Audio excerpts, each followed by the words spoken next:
Testing, testing. No? Oh, yeah. Is it good? Can you hear me? Who?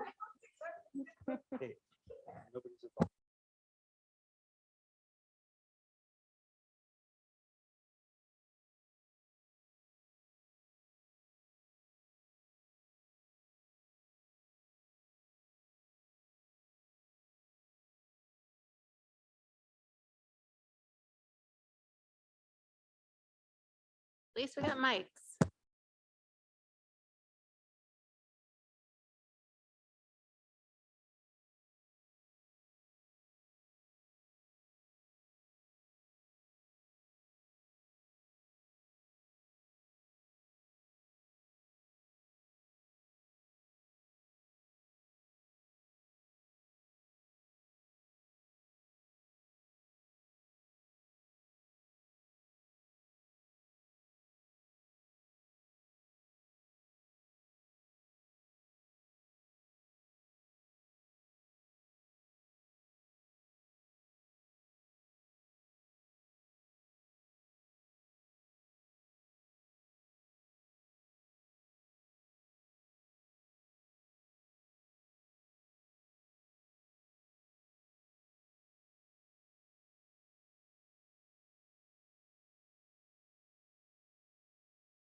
Hey, Chris, can you hear us?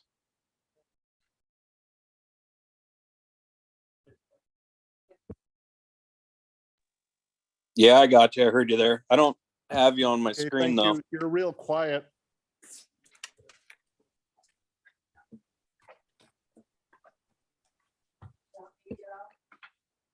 No, Actually, that might be on our end. So anyways, talk to Sarah about that.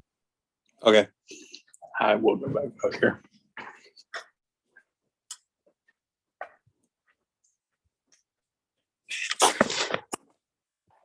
Allowed to walk around with the camera and get everybody sick.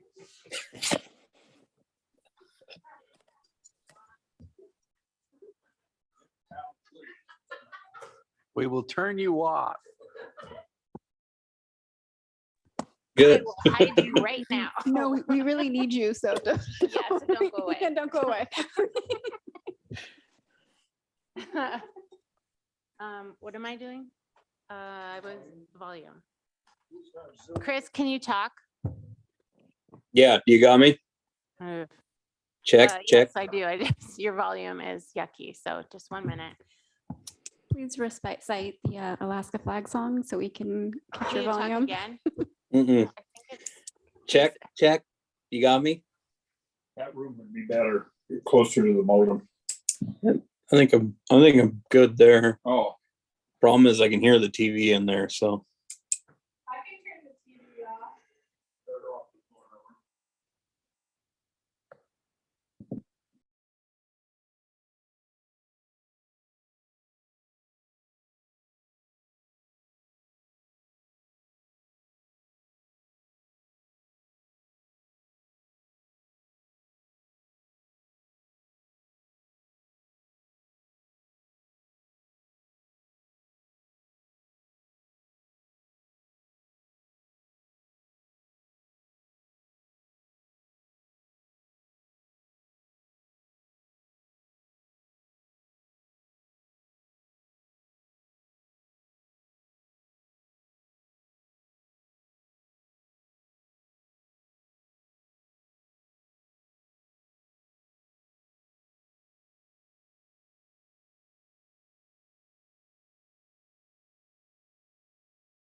Chris, can you talk again? Can you hear me now? Am I Oh, clear? Yeah. No. Can you talk again?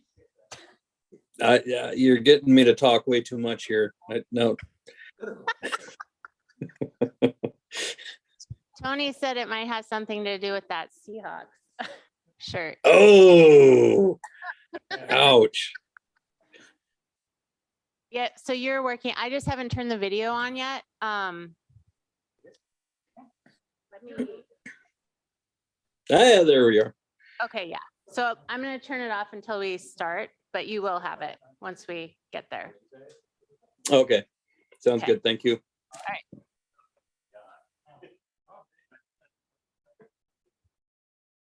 All right, well, at least we have that going for us.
Okay, it's 6 o'clock, so I'm going to go ahead and call the meeting to order. Please rise for the flag salute.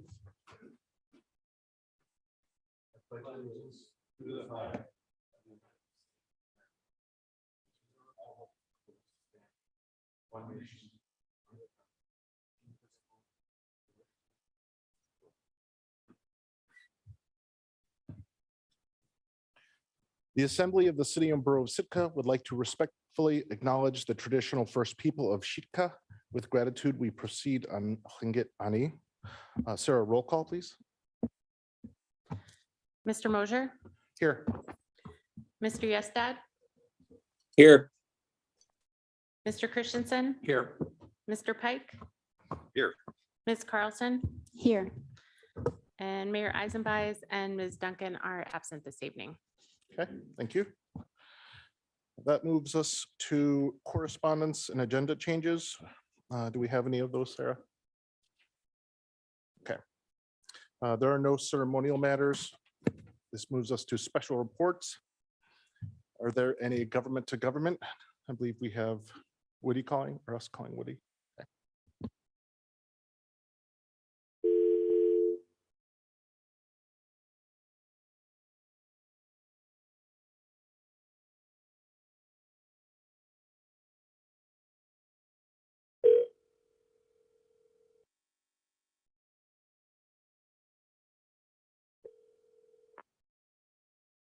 Hello? Hi, Woody. It's Sarah calling from the Assembly meeting. We are ready for your report. Okay, thank you, Sarah. Mayor and seven members, I just have a brief report. We didn't meet at our first regular council meeting of the month. So we had a brief meeting last Wednesday, April 19th, and I just go through the action items. We went through enrollment resolutions.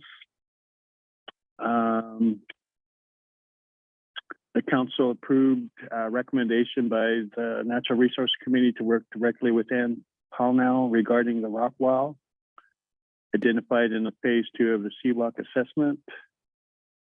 And the council approved the amended MOU between STA and Taylor White and the University of California, Santa Cruz.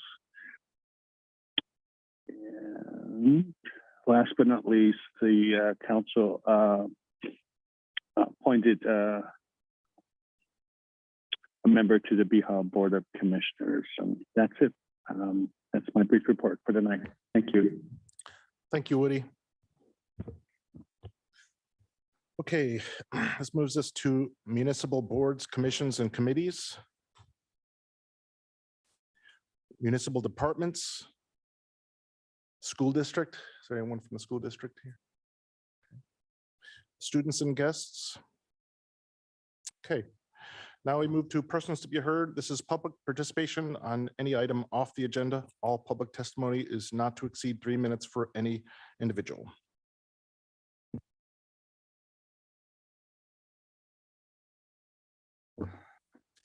Valerie Nelson for the record. Upon returning to Sitka last week, I read the 2 positions you control earned wage increases of over 5% and was a bit disheartened.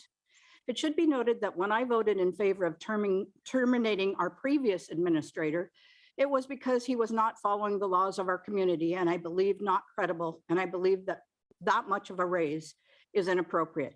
In the current administrator's comments to you, he stated he always strives to approach every day's work with his personal values of service, honesty, and respect. I sure don't get that respect. I believe he owes an apology to all of the people that were addressed in his November 17, 2022 email that was also blind copied to all of you, titled Underground Conduit Installation, as well as others that had concerns about a recently departed electrical employee. In his 3rd paragraph of that email, he stated, the 2 previous general foremen were the highest paid city employees in city history, while the departments were fully staffed and contractors were supposedly allowed to do more work and still hold that record. He went on to state, I'm not oblivious to the notion that some previous employees may be driving some of these complaints. I never heard any previous city employees doing it. I went because businessmen asked me to. For the record, the electrical department was not fully staffed as the electrical director was gone for at least 9 months. And one of those former foremen was covering that position as well as being on call 24/7 to keep the lights on. And there were several other ongoing projects, for example, Blue Lake expansion and Marine Street substation.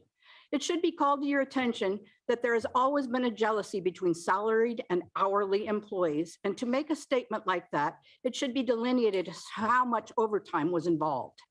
Once again, we are facing user fee increases for every service the city has a hand in. When we have people in supervisory positions lacking in integrity, it causes morale to suffer. I've been told there is or was an investigation into billings that were made whereby a groundsman, we don't even have one on the chart, was billed out at a journeyman wage. We need to hire competent and honest people that will give a full day of work for great wages and benefits that many city employees receive. Most people hesitate to speak their concerns because, like me, they are vilified by some in administration and dealt with harassment or vindictiveness. It's time that you realize that non-city employees are part of this community also and are being forced out of a town they've called home for generations due to the extremely high costs associated with trying to live here. In closing, I'll be sending all of you, as well as all of those referenced in the November email, an explanation of my thoughts on the matter and how I think things can improve. Thank you for your time. Have a good evening. Thank you for your comments. Is there anyone else for persons to be heard?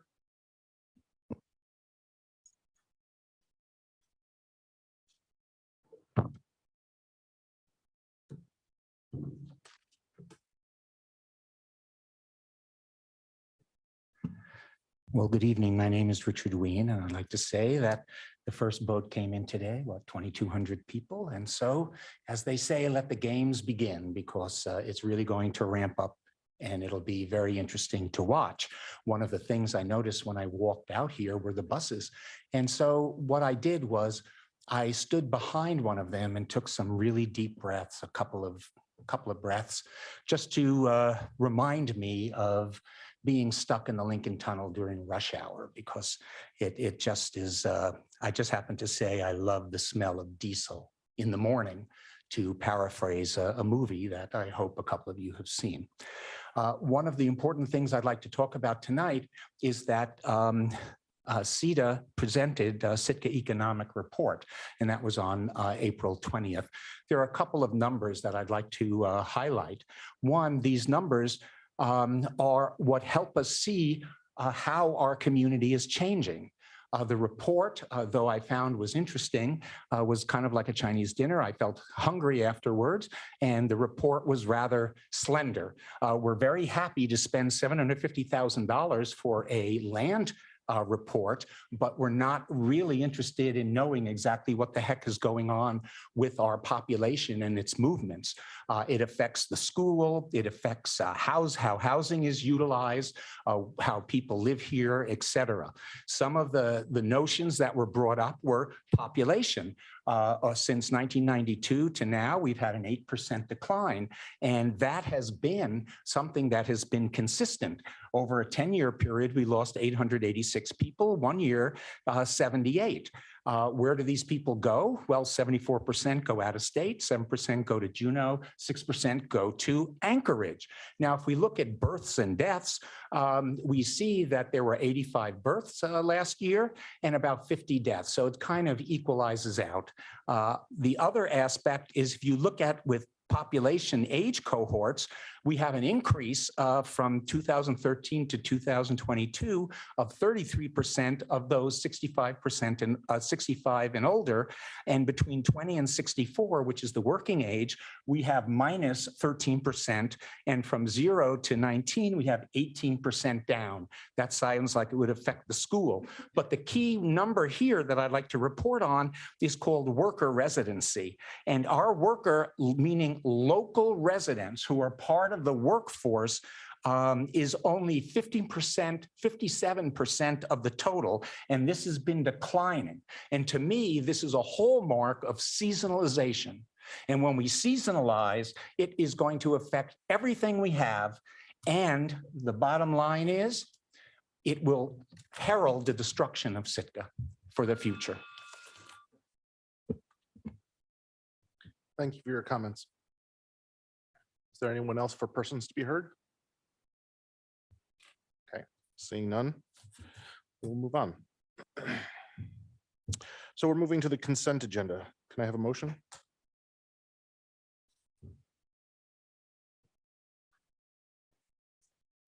Okay, I move to approve the consent agenda consisting of the minutes from the April 6th and 11th assembly meetings. And A and B, approve a liquor license renewal application for Trinity Business Services LLC doing business as Halibut Point Crab and Brew. second. Second. Okay, it's been moved and seconded. Sarah, we don't take public comment for this, right? Okay. Okay, so public comment on the consent agenda.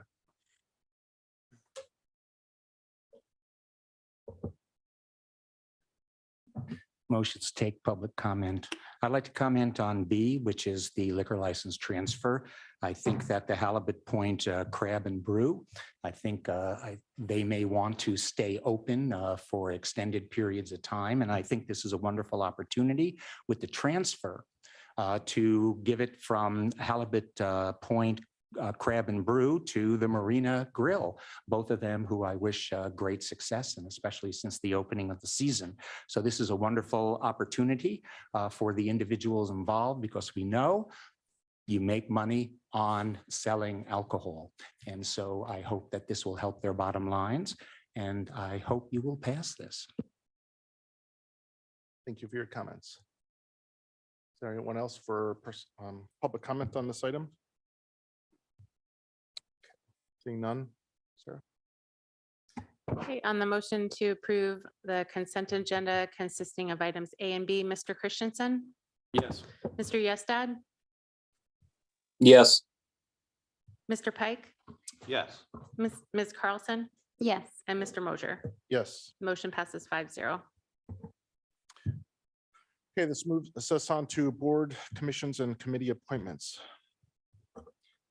I move to reappoint Shannon Freitas to a 3-year term, the Local Emergency Planning Committee under Category 2, Law Enforcement, Civil Defense, Firefighting, First Aid, Local, Environmental, Hospital, and Transportation Personnel. Second. Okay, it's been moved and seconded. Any public comment on this?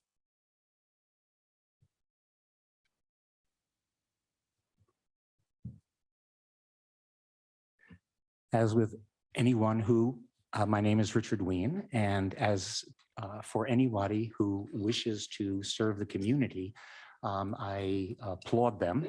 And Shannon Freitas is an individual who is on the Local Emergency Planning Commission. The important thing about that is it is a very important commission, which I think is underrated. It has some, in my past attendance there, some incredible conversations. And Shannon Freitas is a very important part because she is director of safety at Search.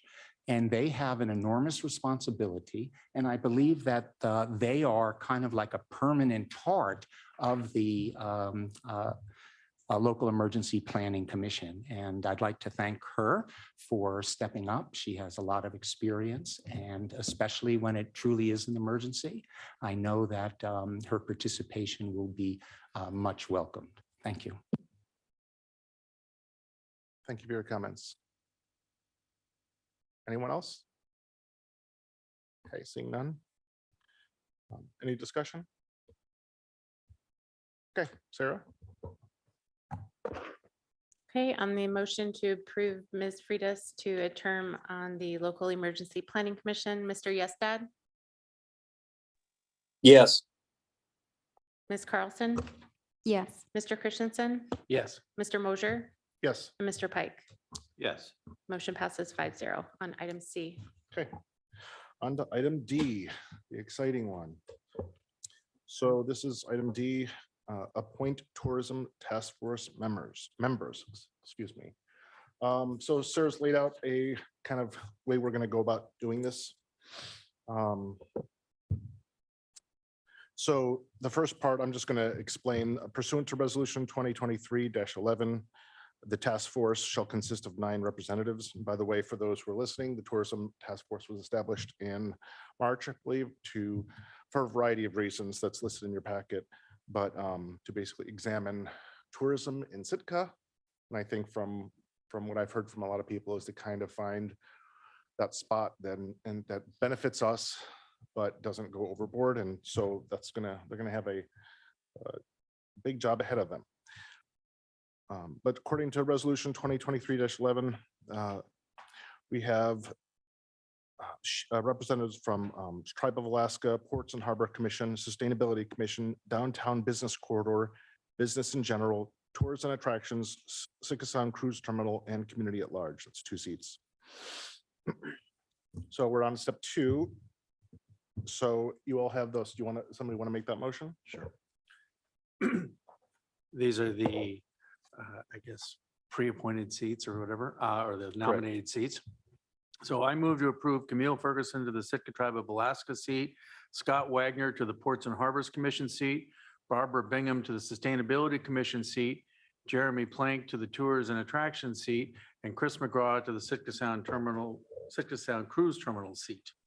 Second. Okay, it's been moved and seconded. Public comment?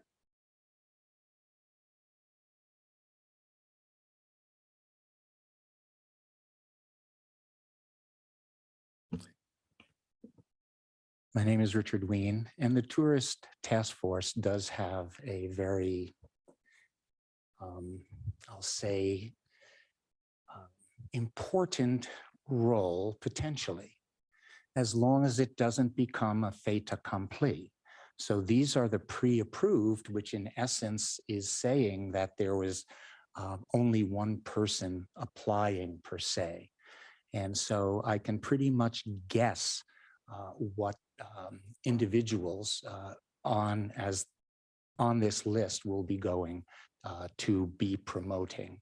So I wish them well, but I feel like I've kind of seen the answers to the test. So I feel like I'm cheating here, but good luck to them all.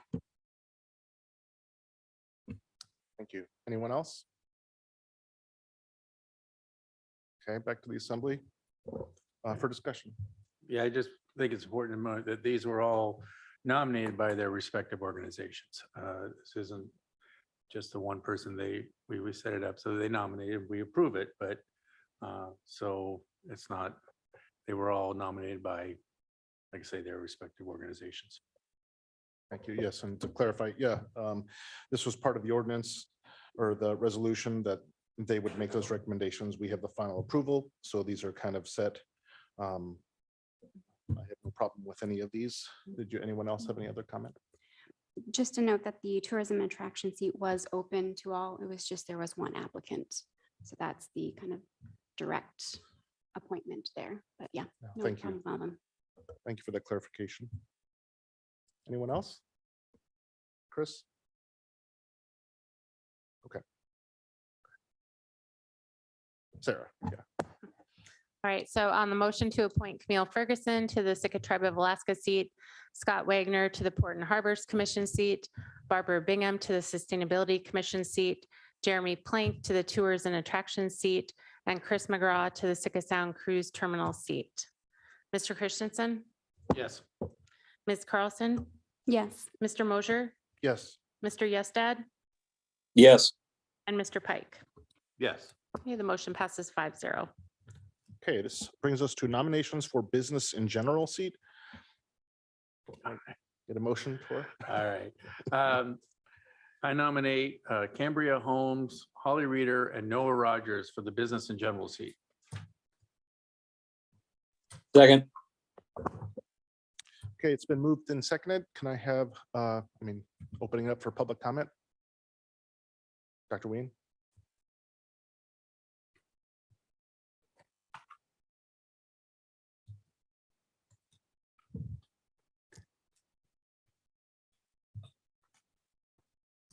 I'm sorry, I need my name is Richard Ween, and I need a bit of an explanation Were these the only three that applied for this, or were there other individuals?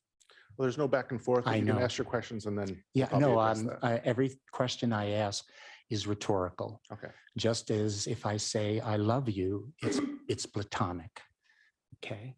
And so these are individuals which I hope that that will do the good job. And I'm sorry, I didn't know that this is the way it was going to go. So good luck to them. And I may be back at Persons to be Heard at the end to make a comment. I'll look it up. Thank you. anyone else? Any of them here? What's up? Yeah, I don't, are any of them here? Okay, we have one hand up. So this brings it back to the assembly. So yeah, if anyone wants to bring an applicant up, please. feel Yeah, free to come up. if, I would love to hear from any of the applicants that want to speak. Don't have to. And while the applicants are coming forward, I would clarify that there was 3 individuals that applied for this one seat. Thank you.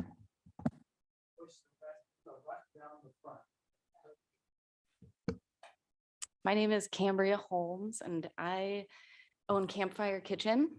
I moved here almost 3 years ago after owning 2 restaurants in Haines, Alaska. I lived there for about a decade and I feel very passionate about this subject because living in Haines, we had very little cruise ship tourism and I longed for more of it. But I also was neighbors with Skagway and I would look over there and want to cry because it was, everything's owned by the cruise ships. It was just polar opposites. And I felt like when I moved to Sitka, it had a really nice balance to it. And I just want that to stay this. I want to find a good balance where Sitka benefits, money can come and it can stay, and we can not be destroyed by turning into Skagway Part 2. I guess that sums it up. Did any members have any questions? Okay, thank you. So are the other 2 applicants here? If so, would they like to speak? Okay.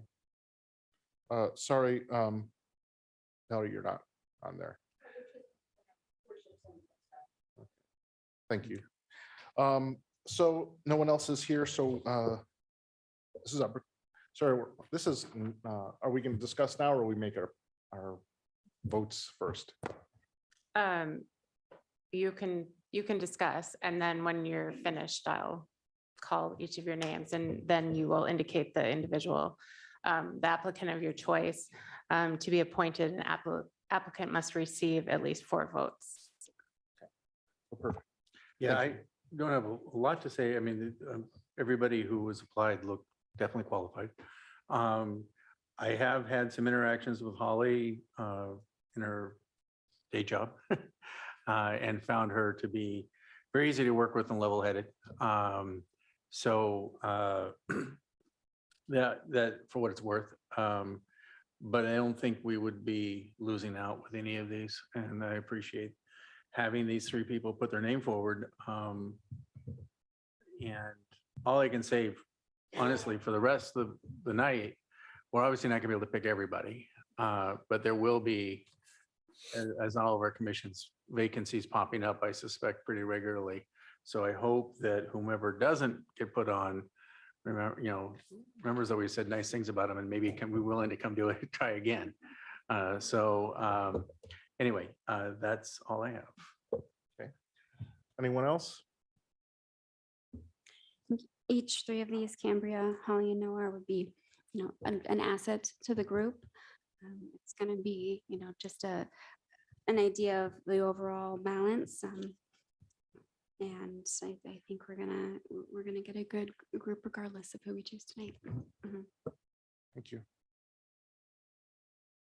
I think I'll echo Tor's comments too. I want to thank everybody for applying and encourage people to stay involved with other things. If they don't make a seat here, is obviously not everyone will. And I agree. I think looking over the list, I don't think we can go wrong with virtually any of these people. So I think that speaks well to the strength of our community. Thank you. Chris, do you have anything? Yeah, I was really happy with the applicants that we got. Each of these three, I think, would bring something unique and beneficial to the task force. Honestly, I'm still having a hard time deciding which one. But yeah, great applicants, and I just want to thank these three for applying. Any of them deserve to be on here, I think. Okay, thank you. So I think I don't really have anything to say. I've kind of ditto what's been said. So Sarah, you want to walk us through this now? Sure. So when I call your name, if you'll state the individual of your choice. And just to be clear, we have to have 4 votes, right? That's correct. And yes, 4 votes. And this is for the business in general seat. So the nominations are Cambria Holmes, Holly Reeder, and Noah Rogers. Is there any limit in rounds that we No. can go? We go past 3, I'm going to need a little bit of a break to readjust my voting. All right. Ms. Carlson, Cambria Holmes. Mr. Yestad, Cambria Holmes. Mr. Mosier, Cambria Holmes. Mr. Pike, Cambria Holmes. and Mr. Christensen. All right. Cambria Holmes is appointed. All right. Wonderful. Congratulations. Okay, so now we're going to nominations for Downtown Business Corridor. Can I get a motion? All right.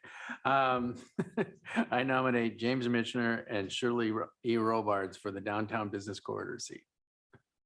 Second. It's been moved and seconded. Public comment for this item?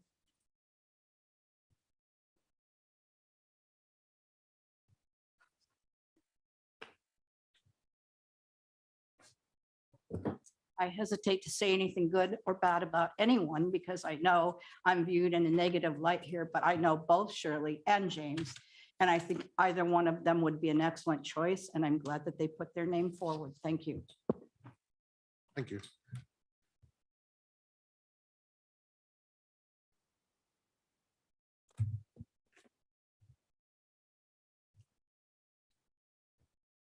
My name is Richard Ween. And I know this may be the kiss of death, but I love Shirley Robards. And I'm glad there are only 2 candidates here. And I think that her stature in the town, her length of time in the town, which is forever, and the fact that she's a businesswoman of just incomparable ability to have lasted in these changing environments in Sitka. And the fact that they're there virtually every day and they see what's going on the street. She just brings an enormous amount of knowledge to the table, which I don't think virtually anyone in Sitka can match. And so, you know, on Mr. Mitchner, if I have a choice between 2, I'm afraid to say it's Shirley, even though they're both well qualified. Thank you.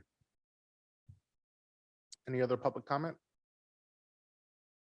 Okay, seeing none, back to the table.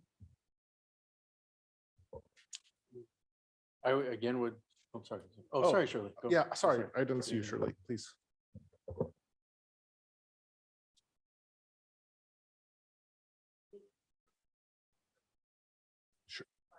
Shirley, can you push that button? Okay. Thank you. I'm sorry. I'm a 65-year-old resident of Sitka, a 40-year business person on Lincoln Street. We started down at 202 Lincoln Street, then to 422, and now we're at 342. So we've been in business for 40 years next month, so we'll be celebrating next month. And I'm really interested in what's going on in Sitka, have been for years. I was on Police Standards Council for the state of Alaska. I was on the police standard here in Sitka. I've been a lot of different things I haven't done lately, but I'm getting up there in years, but I think that I have a lot of knowledge about Sitka. So I'll just put my 2 cents in and thank you. Thank you very much. Okay, back to the table. Oh, I'm sorry. Please. Good evening, Jim Mitchner. I just want to put myself up here to open myself to questions from the assembly. We'll get to that. We're just public comment now. We'll Very call good. you up. Okay, anyone else for public comment on this item? Okay. Assembly? Yeah, again, we're in a kind of a no-lose situation here, which is nice. On one hand, it makes it harder. On another, I've known both for years. And I honestly, I have a pretty idea who I'm going to vote for, but I'm not going to say right now because I think this is one where it's all of our own choice. And the like I said, this is a no lose. So I think we're lucky. Anyone else? If either candidate would like to come Yeah. for us to ask questions.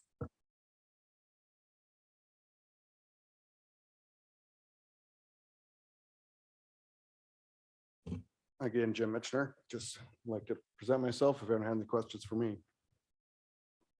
Did you have questions?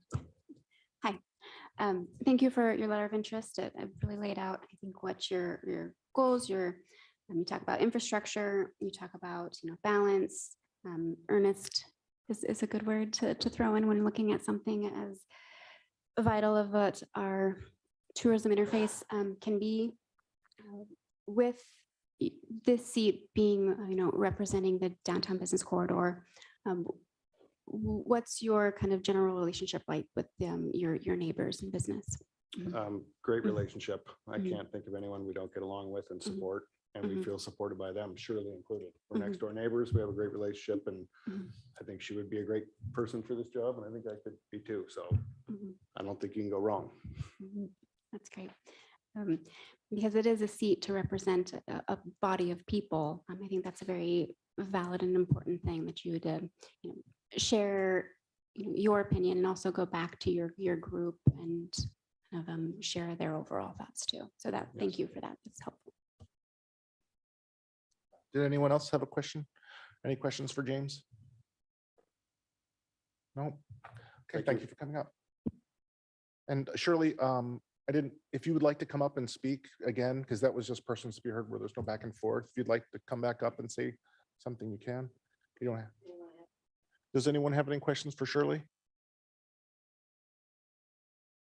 I don't. Okay. Did you want to ask her? Yep. Shirley, I would like to ask you the same question if you'd step back. Mhm.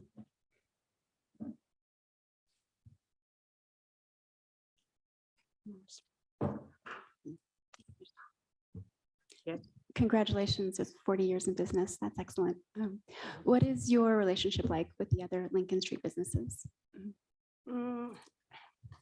We wait on them every day and we know everybody and Mhm. I belong to the Elks and the Moose and so I'm pretty involved in Sitka. I enjoy it. I would recommend it to everybody that comes in the store. I said, only place to raise a kid.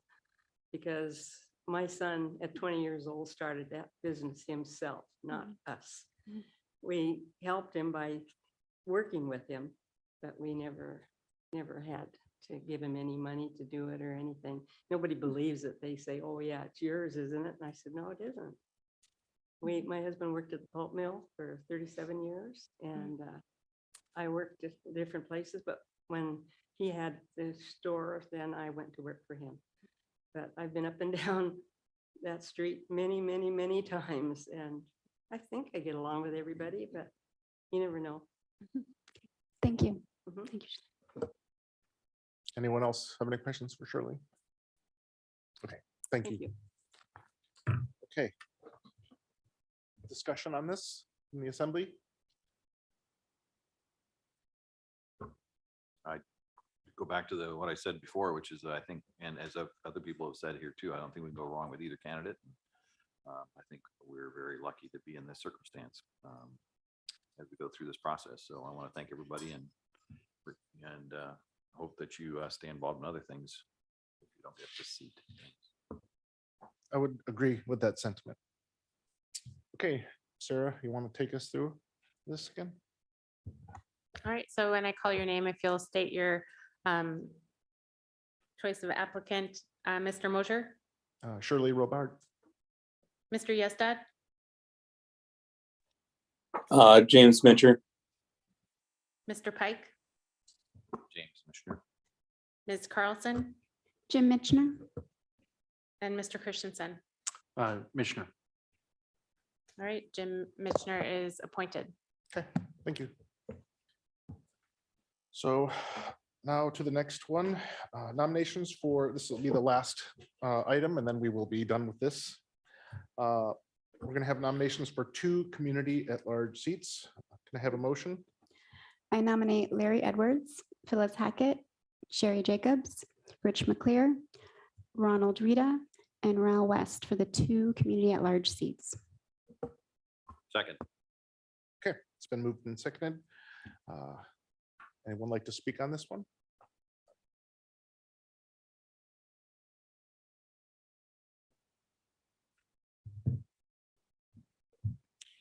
Good evening, Richard Ween.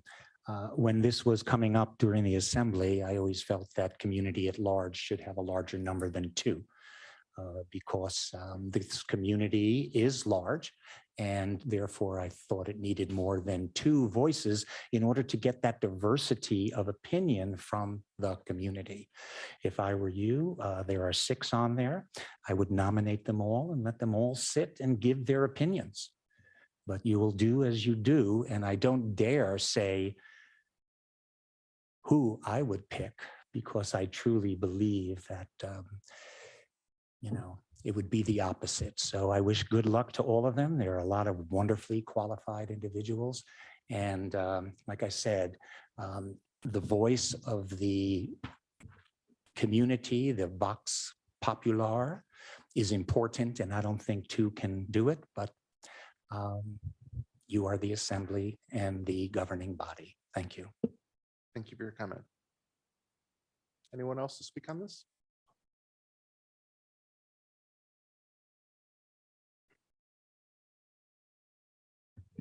So I'm Barbara Bingham, and I'm supporting Larry Edwards for one of the at-large seats on the task force.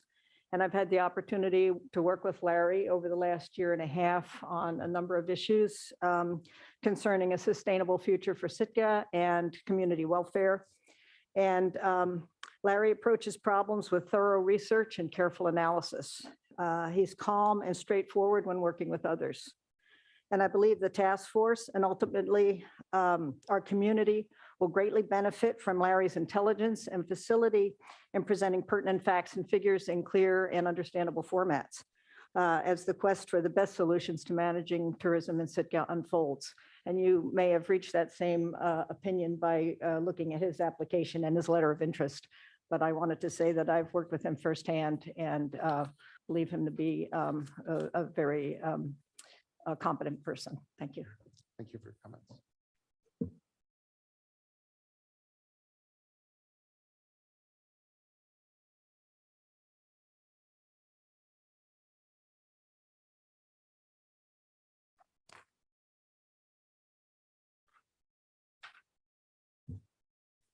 Mr. Mayor, Assembly members, people gathered here. My name is Eric Jordan. And I actually have struggled with this. I think Dr. Ween has a great idea. I think you ought to appoint all those people. I know all of them and I know some really well. And I came here to speak for my friend Larry Edwards, who I've worked with since the 70s. But as I looked at the list, I'm friends with Rich and Phyllis, and they're wonderful applicants. And so I just want to say something about Larry. I served on boards and in party activism with Larry, and he brings a unique voice, and nobody that I've ever met walks his talk quite like Larry does. And he really adds to the group. Thank you. Thank you, Eric. Anyone else like to speak?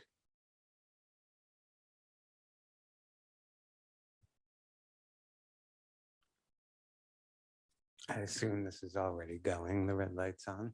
My name's Ron Retta. Probably nobody here knows me. I lived here through the 90s and into the early aughts, and I just moved back last year. The reason why I put my name in the hat here is to make sure that somebody who's lived here, trailer parks, harbor, crashing on couches,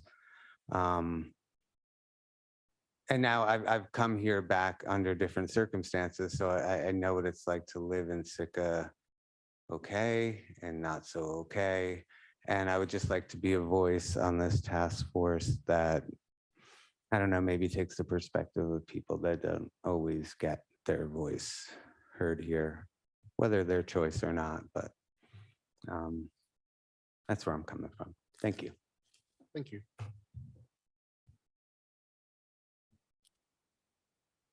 Anyone else?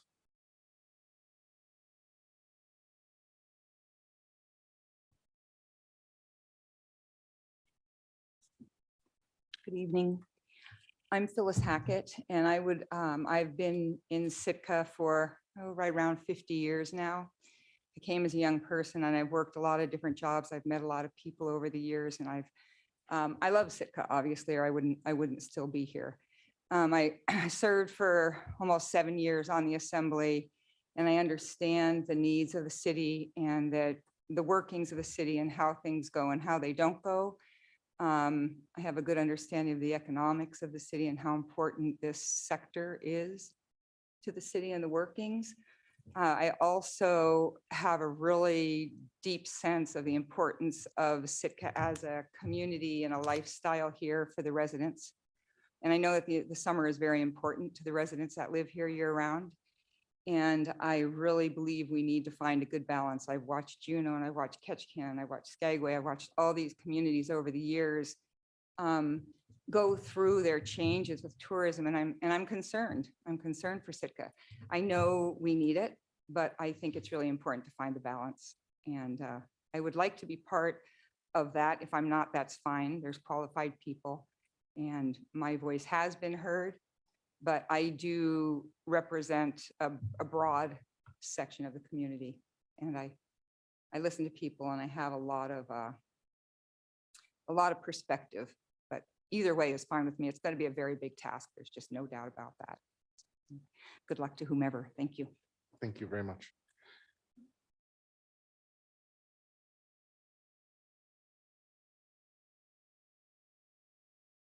Good evening. My name is Ral West, and I probably have not met most of you. I've lived in Sitka for 20 years, but my real claim to fame is that I've been involved in Alaska tourism for over 40 years. I grew up in the industry, starting in Seattle, working for West Tours, Princess Tours, Travalaska Tours. My father's known as the father of Alaska tourism, Chuck West. So I chose Sitka as my home. Well, my husband and I did 20 years ago, after living for over 20 years in Anchorage. And we love it here. This community has just totally taken our hearts. And so much so that we're in the process of building a new home on Halibut Point Road. And hopefully we'll be moving into that soon. And we're going to call that Forever Sitka, because this is our home forever. The reason I applied for this task force is that I thought, gosh, tourism task force, who knows tourism better than I? Now, I might not be as an involved a community member as many of the others, and there are some wonderfully qualified people here, but I thought I just want to be able to offer my years of expertise in tourism. And as a business person, we've owned many businesses, and we have a broad perspective on business. We currently invest in real estate all over the country. So it's just a broader view, perhaps, than others would bring to this position. But again, the choice is obviously up to you, and you have lots of qualified people to choose from. Thank you. Thank you.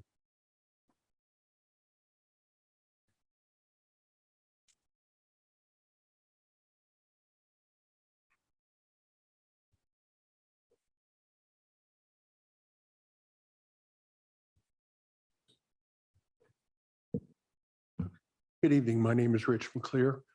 First of all, you've got a lot of good candidates, and I'm really happy to see that. And if I'm not appointed, I'm very good at making my voice heard. So that's not going to be a problem. But the reason I put my name forward is because, well, my grandfather came to America working on a ship as a steward. He met a woman in New York and got married. All my life, I was in that industry through my grandfather. I learned a lot about ships. I followed the industry my whole life.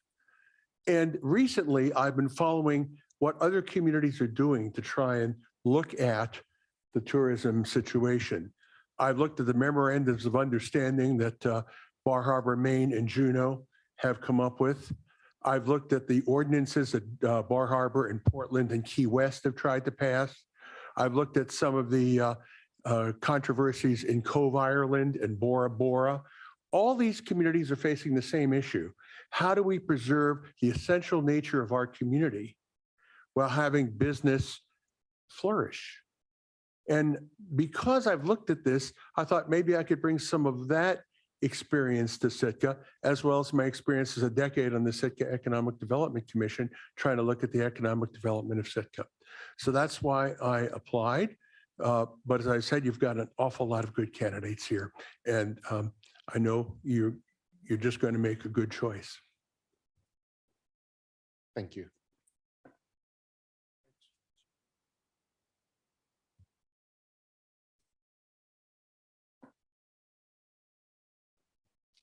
I'm Larry Edwards. My application was fairly lengthy, so I won't take more of your time now, other than to say that I feel I'm capable of working on all 5 of the topics in the directive and the resolution, and I'm here to answer any questions you may have when the time comes. Thanks. Thank you, Larry. Anyone else?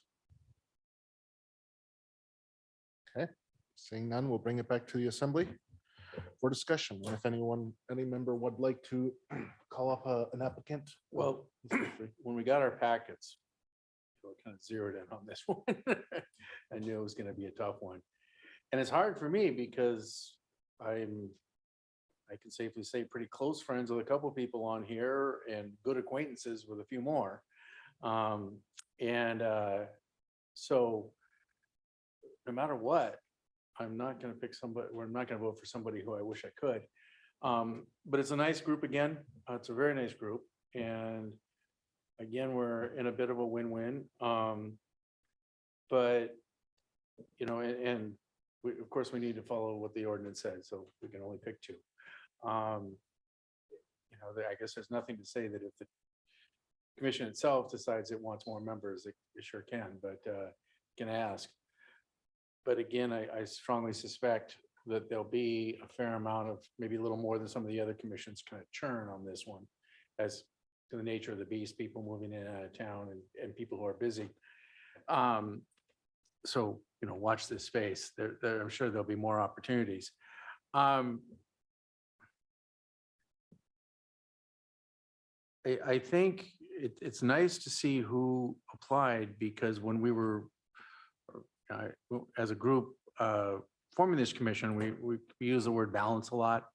And I think, we've got some industries specific seats on here.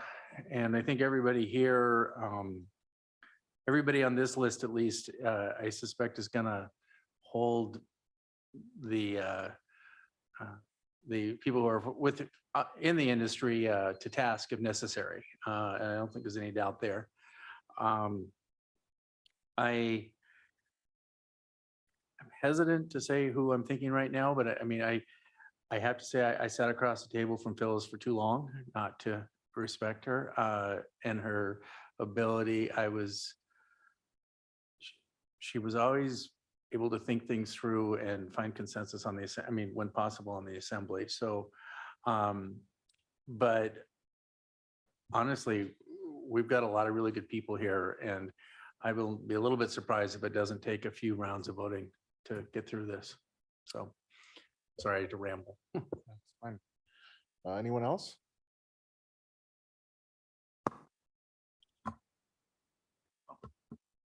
Okay, go ahead, Chris. Yeah, again, great group of applicants.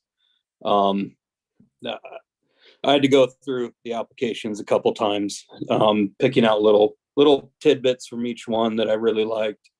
And yeah, I think this is a really good group, balanced group, I felt like. So yeah, again, I think we got a really good group to choose from.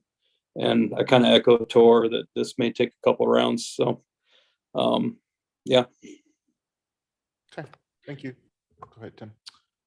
Once again, spoiled for choice, and yeah, this I also went through these a couple of times and totally impressed. And so yeah, I'm looking for balance on our group here, and I think any of these voices from what I've seen so far will be a good counterpoint to any sense of the industry being in charge or something.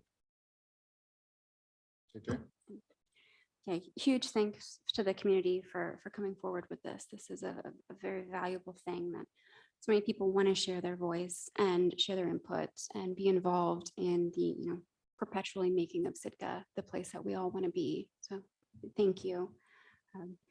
The applications, it's really hard.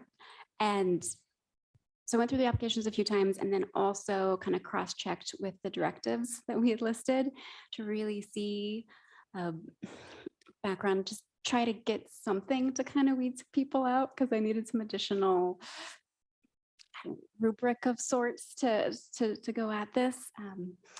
And if I'm the last one, I think it's my turn to invite people up to answer questions. Yes, go ahead and feel free to call someone up. I don't want to make this too long. It's fine. This is an important. Apologies. The only person we haven't heard from is Jerry Jacobs. So if you wouldn't mind coming up, I'll ask just a few questions, sir. Mm-hmm.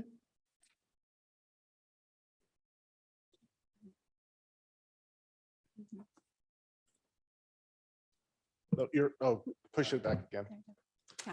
Yeah, it should be green light, shouldn't it? Yeah. Thank you. Thank you for coming. I appreciate you being here and you submitting your application and your letter as well. Your years in, the downtown business corridor, dock service, understanding kind of logistics, how we people move things with your time at, the three names of Petro. That was a fun little history lesson for me. And just your amount of time in town. Which aspect of this really spurred you to want to participate? Mm-hmm. Well, it's been mentioned before, and I'll go there again, that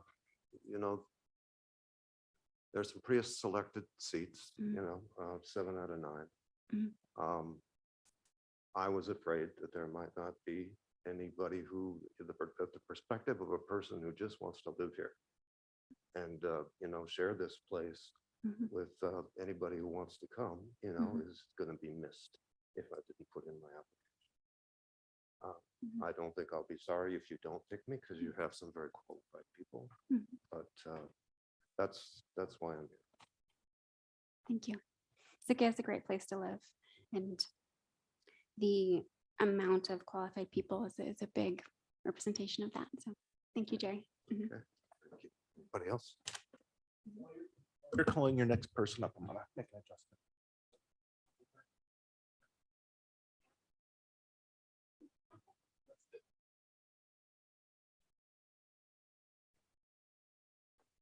They're like,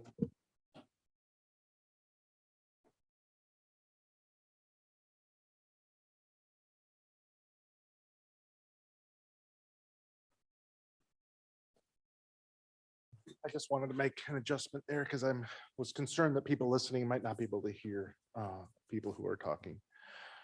Okay, so no one else wants to call anyone up? Chris? Okay. Is there any final comments on this? I don't think there are. I'm just gonna say, I kind of reflect, same thing with everyone says, we're blessed with a variety of choices here. And something I did fail to mention at the very beginning when we started all this was thank you everyone for applying. It's not easy to put your name in and put yourself out there in any way to be, and I appreciate everyone applying. Thank you very much. Sarah, would you like to begin this process? All right, so the nominations for the 2 community at-large seats are Larry Edwards, Phyllis Hackett, Jerry Jacobs, Rich McClear, Ron Retta, and Rel West. So when I call your name, if you can state the 2 individuals of your choice. Let's see, Mr. Mosier, Say Larry Edwards and Jerry Jacobs. Mr. Yestad, Phyllis Hackett and Rich McClear. Mr. Pike, Phyllis Hackett, Rich McClear.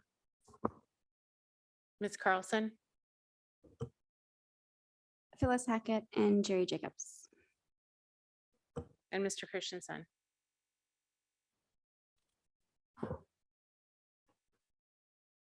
Phyllis.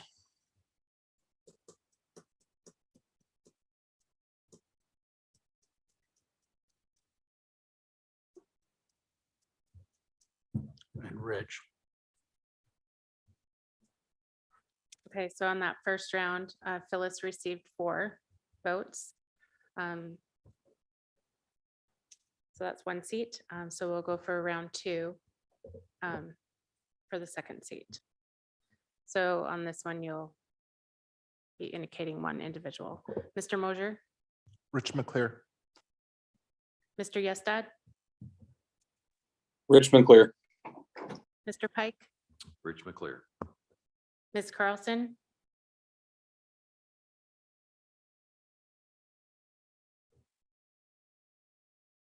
Jerry Jacobs. and Mr. Christensen.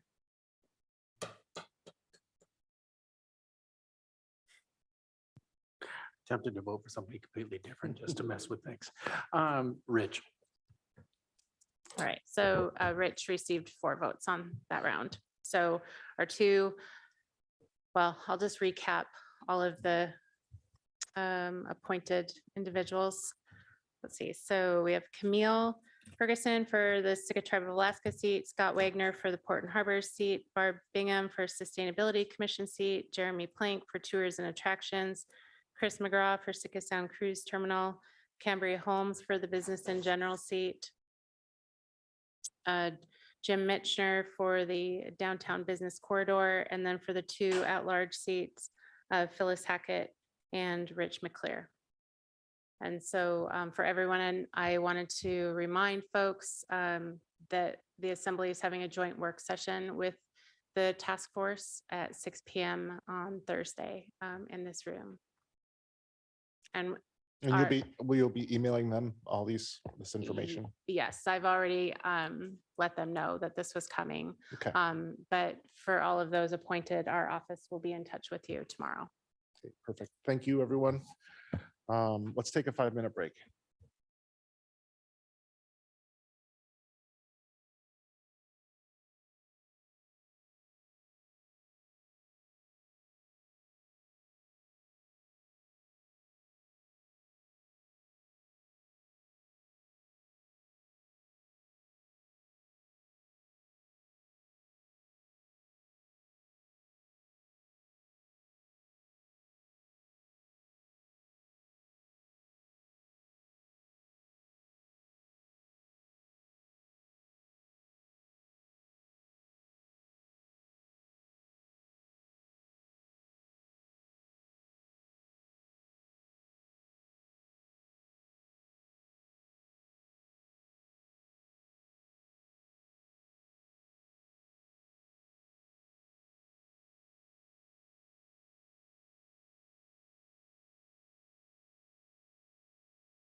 Okay. Everyone is back.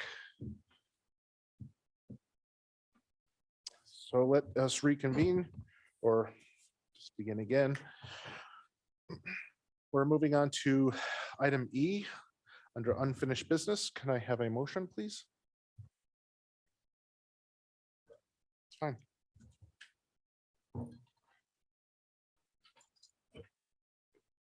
I move to approve ordinance 2023-5 on second and final reading, amending the Title II Administration, Chapter 2.40 Elections of the Sitka General Code by updating Section 2.40.095 Candidate Biographical Information and repealing and replacing Section 2.40.190 230 6 I think Roman numeral 6, right? Absentee and advanced balloting. Second. Okay, it's been moved and seconded. Is there any public comment on this item?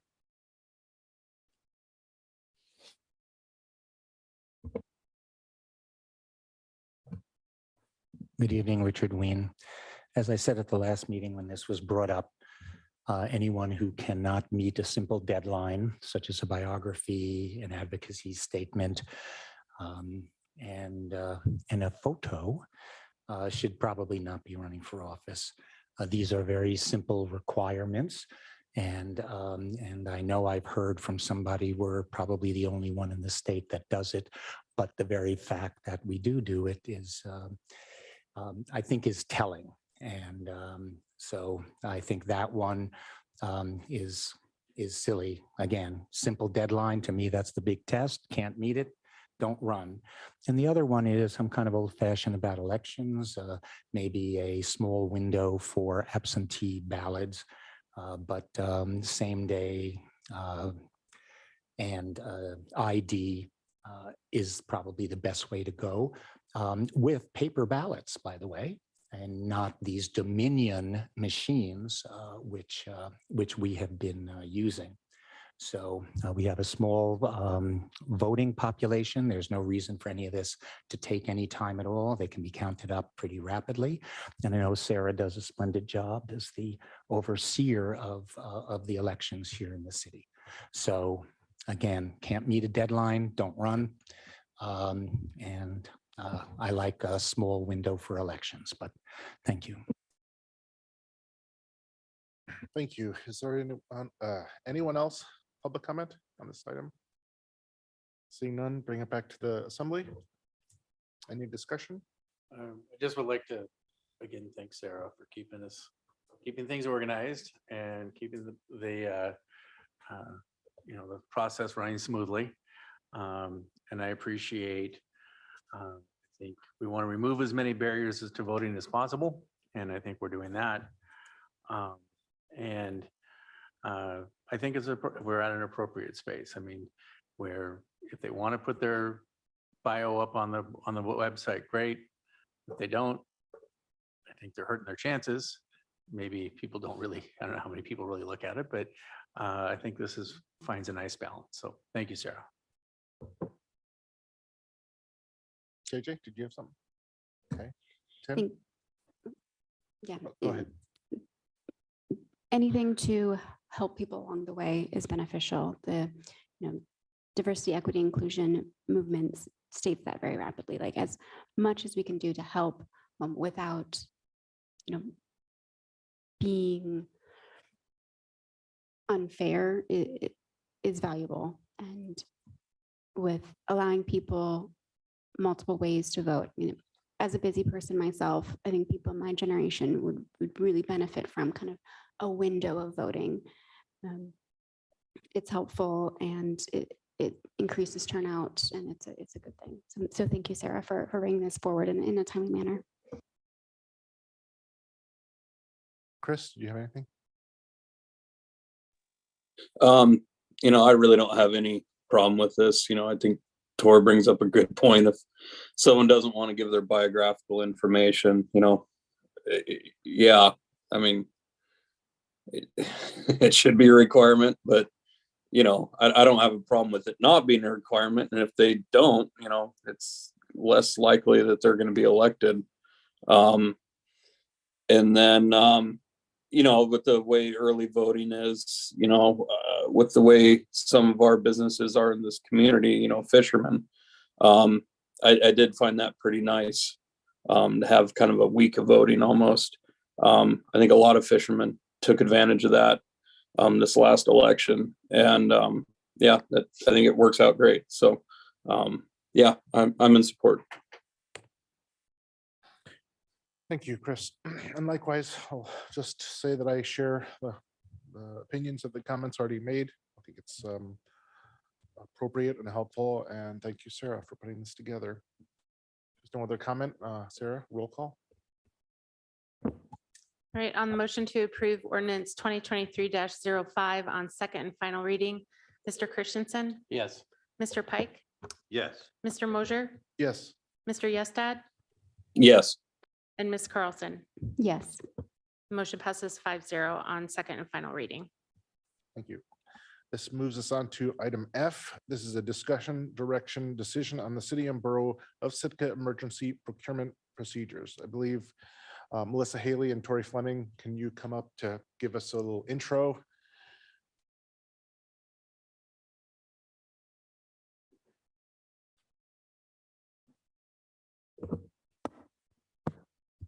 Good evening, Melissa Haley, Finance Director. So this, we've been talking about for a while. We've been talking about this through the budget process because we've been working on our procurement procedures manual update. And part of what we have needed is to address procedures around emergency procurements. And I've kind of in the handout, I've outlined what the problem is and what the proposed solution is. But what it comes down to is when we're in an emergency situation, and we're not talking about an emergency like a tsunami or a landslide, this is a water break or a lift station failure where we need to move quickly, but there's not necessarily lives at stake. What the core of the problem is that we can't anticipate those emergencies. And in the past, we have not had appropriations which we can draw upon. Code requires that the administrator have an appropriation to be able to spend. So you can see, and we kind of outlined, the example with the Thompson Lift Station where we actually had sewer flowing into the ocean. That was clearly a very urgent situation. We had to act immediately. And so what we are trying to accomplish with the procedure we've outlined is a process where we are able to use an existing appropriation. So in our FY24 budget, we have a couple appropriations, one in the general fund that can really be used anywhere in the organization. That would be a total of $500,000. And then we have two for water and wastewater in smaller amounts. In water and wastewater, we've been seeing more breaks there. And then what we have done is we've outlined a process where the administrator can move forward and kind of temporarily use these appropriations for that immediate need, with the concurrence of both me and whatever department director is impacted. So kind of with the agreement of the three of us, we would say, yes, this is one of these emergency situations, after which the assembly would be informed. We would also, as quickly as possible, move to get a supplemental appropriation of the correct flavor. Usually it's capital, because even though it's a repair, it's often extending the life of the asset. And so at that point, the assembly would be informed, and then we would have a new appropriation specifying the project put in place as quickly as we can get. The other thing is that the first thing we're going to do is see if we have time to come forward with a supplemental appropriation and not use the emergency repair fund. So that's the overview. So feel free. Yeah, I guess my question is, do we need an ordinance to make this happen or just say we're fine with it? Brian's not here. The procedure, it obviously, if we had something happen between now and July 1st, we wouldn't be able to use this. But the appropriation would be there once that budget is passed. Yeah, so in a way, this is more informational than anything else. Go ahead, John. Yeah, I'll point out in this packet, it talks about 3.16020, the limitation on an administrator's authority.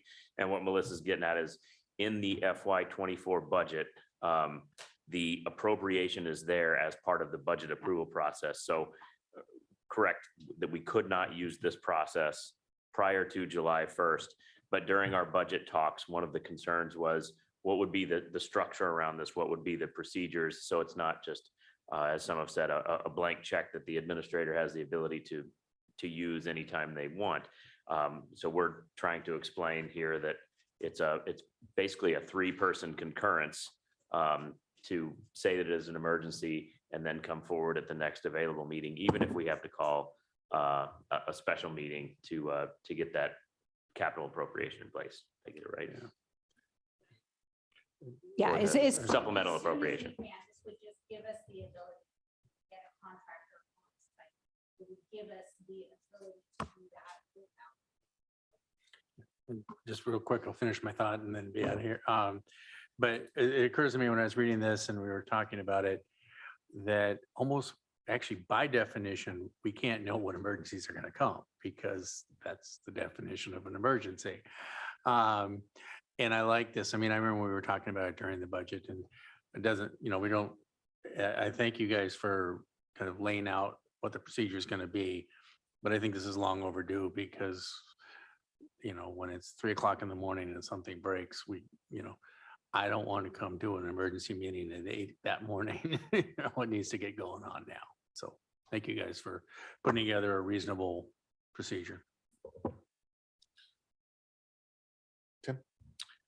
I'm less comfortable with this because I don't know that I think that's enough oversight. So I think including someone from this body as part of that chain of who says it's time to do that, the mayor, the deputy mayor, whoever we want to put on there, I think is part of that process. And I think I will only be comfortable if that's part of it. So I think not only the 3 people that you're talking about, but I think you need to include someone from this body on there as an oversight. And I'm thinking about the long term, not the short term. Like right now, I would not have concerns about anybody making those sort of decisions. However, I don't want to set it up so that down the road, people are going to run into trouble with it.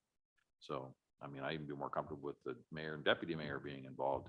I mean, 3 o'clock in the morning, if I'm on the list, call me up, we'll talk, and I'm not going to say no, but that does include someone else in the process. So I think for me, that's going to need to be part of that. So. Thank you, Tim. I kind of share that concern that Tim has.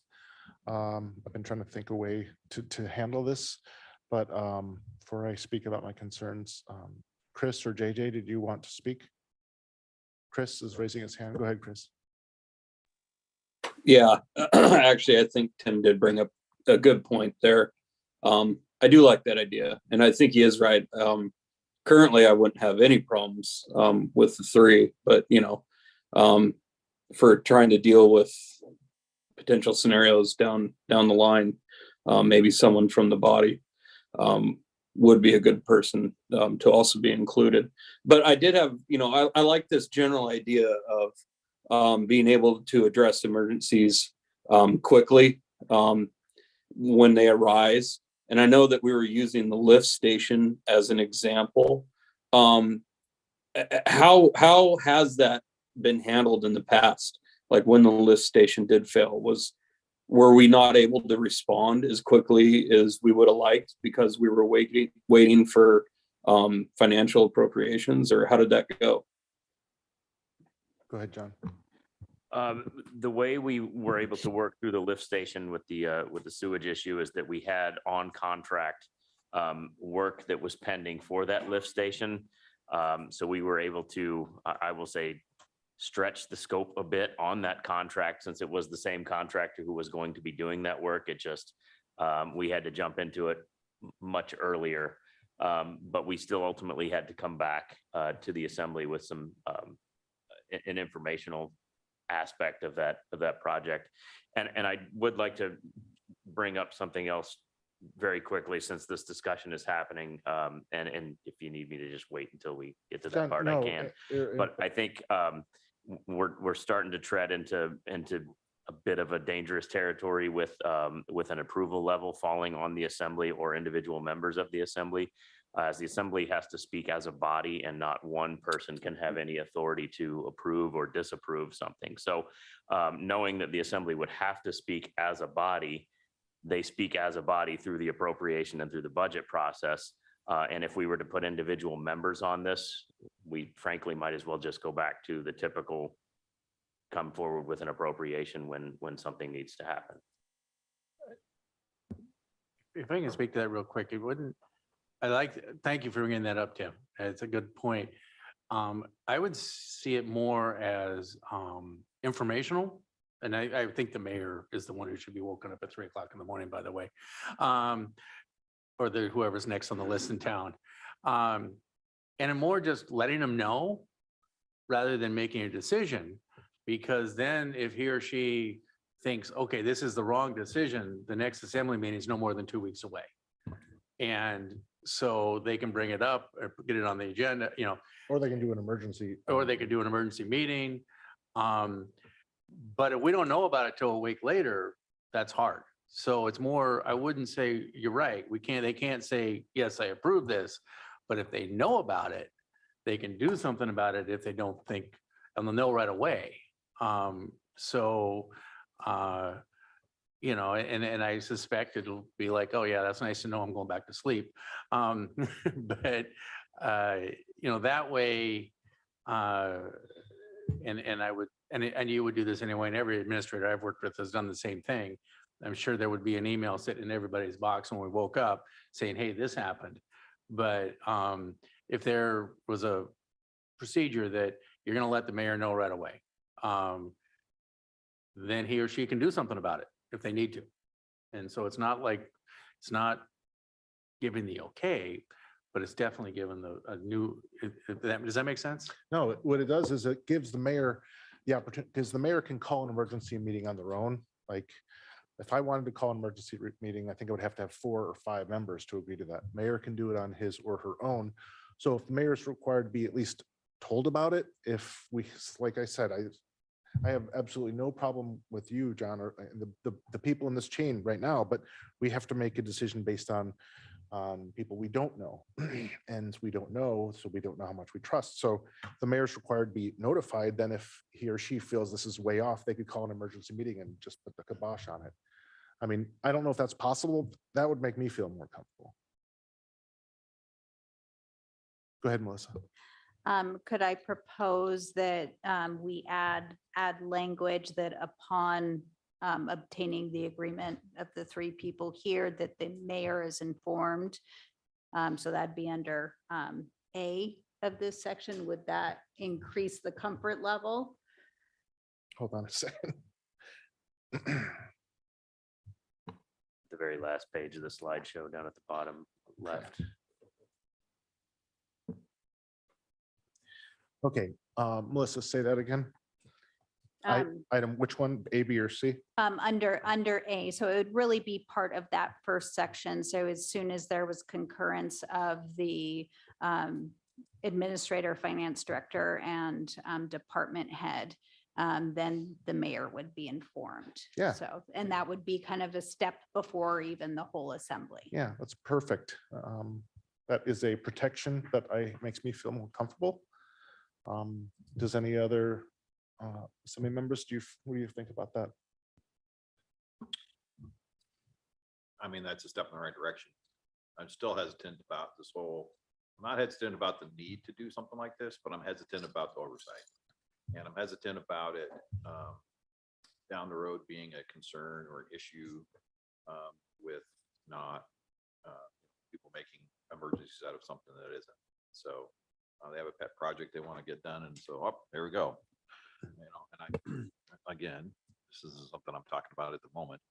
But down, if we set this up, this is something that goes forward, then we need to make sure that we don't end up in this particular thing. I know that eventually comes to an appropriation from this body, but, I'm just still have some of those concerns, so. I'll just think about what you're saying and see what I think about it. Okay. JJ or Chris, did you have any thoughts on that kind of idea? Go ahead, Chris.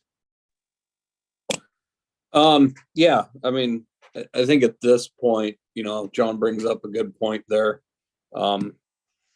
So, maybe just the mayor being advised is what we'll have to do. I don't have a problem with that. I think it is a good checks and balance measure in this. So I would be okay with that. Okay.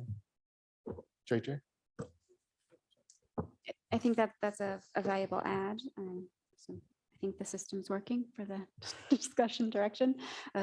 Question on, I think I heard there'd be money set aside for water, for electrical, for those. Is there anything for roads in that or what's?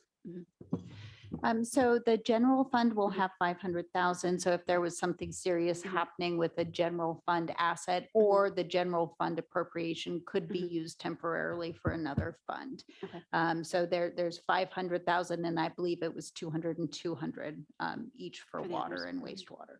So that's the primary infrastructural thing that's kind of at its life expectancy right now, but harbors could get something if something happened or, okay. Thank you. That's helpful. If I can, just a quick point in that, I think we've all said that we're pretty comfortable with the current staff we have. In order, when we go through the budget every year, or the assembly does, they will have to approve this, just like we did. So that if that situation were not the case, the assembly has to look at it every year and say, yeah, we're not, and especially if something happened that they weren't really happy about in the previous year, they could say, yeah, no, we're not going to have that fund. Real easily, because we have to look at it every single year as part of the budget. So again, I appreciate Tim bringing that up because I like the idea of the mayor or being involved. And because every mayor I've served with would have been all over that if he or she didn't feel like it was truly appropriate. And we would have had that special meeting at 8 o'clock the next morning. Yeah. I mean, that idea is just a new, fresh one, but I think I like it. I agree the no member, we speak as one. We don't run around giving approvals to things or disapprovals on our own, including the mayor. I do believe that we need to have a more efficient way of dealing with emergencies. I also believe that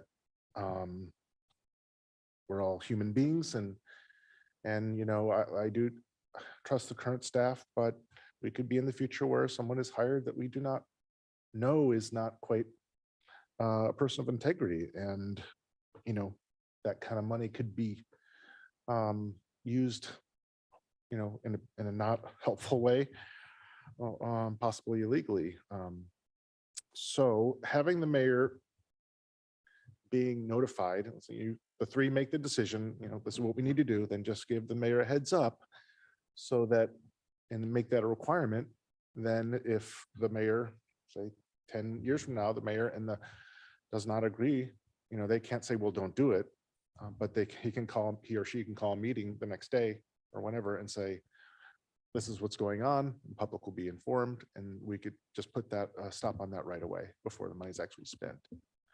So I'm okay with this. Sarah, can you kind of give us some help here with how this is going to play out? I guess I'd feel more comfortable if we had a motion and voted on that piece. Okay, so this will be to approve of the procedures. We're not changing code at all. Correct. and I'm talking just about the addition of notifying the mayor, Well, that plus approving this. right? We already approved this, actually. In the budget process. Oh, okay. So yeah, Tor, it was your idea. You want to make that motion? Yeah, yeah, I'm not 100% sure we need to, but it just makes Sarah feel better. Give me a sec. All right, I move to add the requirement to notify the mayor anytime the emergency procedure protocol is activated. Or add the requirement, add the requirement to notify the mayor anytime the emergency procedure is activated, protocol is activated. Does that work, Sarah? It does. Thank you. Can I get a second? Second. Okay. So motion's been made in a second. Open this up to public comment.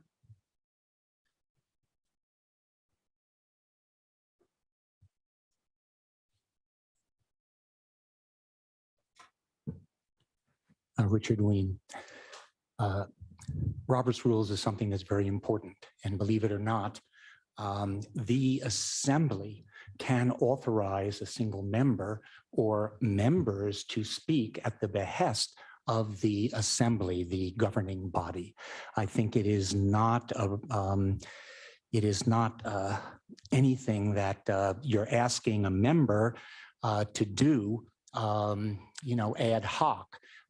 This is Robert's Rules while you're making this motion that you have to authorize an individual. And I think you should probably put in a second if you have an amendment. So have the mayor and vice mayor there because you don't know what is going to happen. And the bottom line is you need this motion. And in the past, these kind of emergency appropriations, there was one glitch, and that is there was an incident at the Sawmill Creek by the bridge where there was a pipe bust and it was leaking.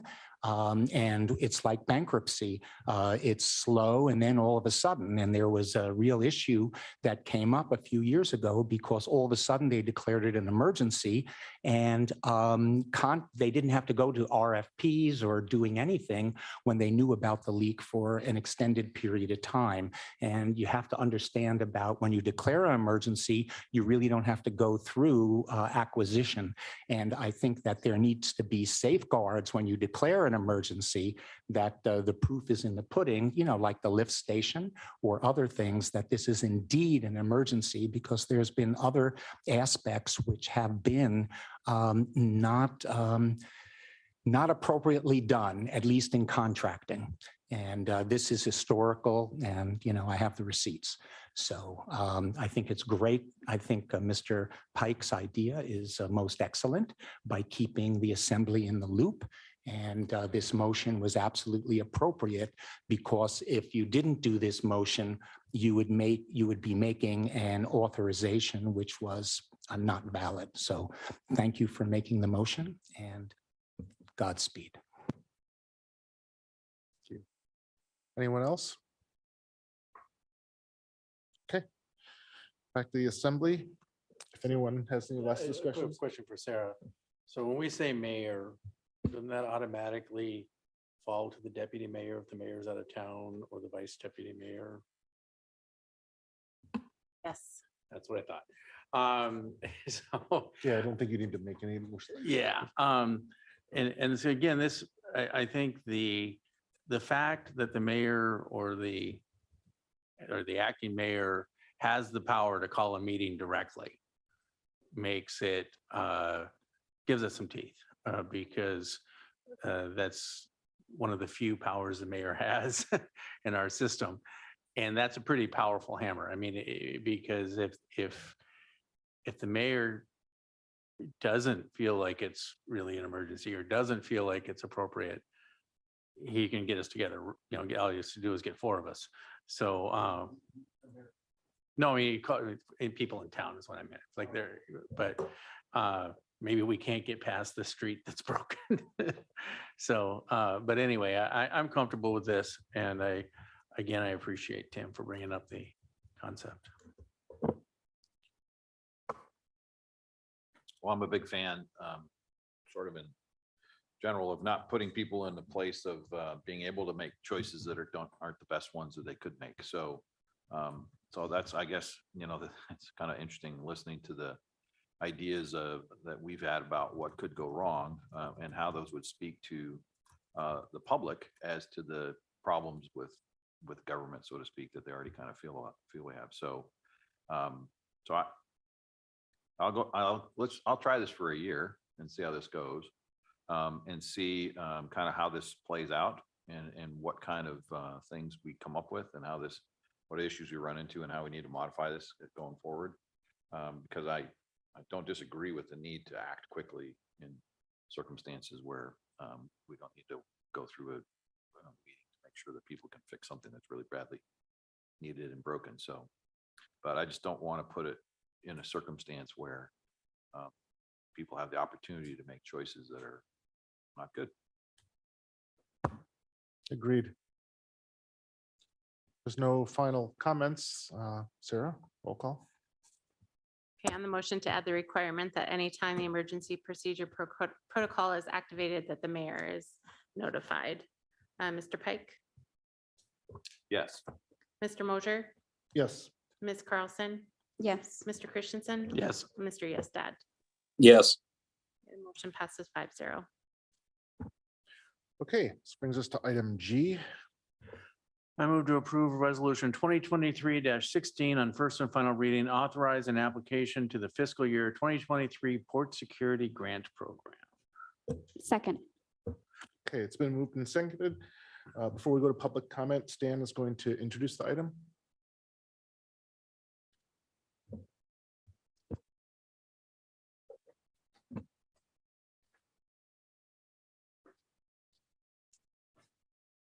Good evening, Stan Elias, the Harbor Master. So we have an opportunity for grant funding through the Port Security Grant Program. And my plans are to purchase 2 cameras, have those cameras installed down in Elias and Harbor.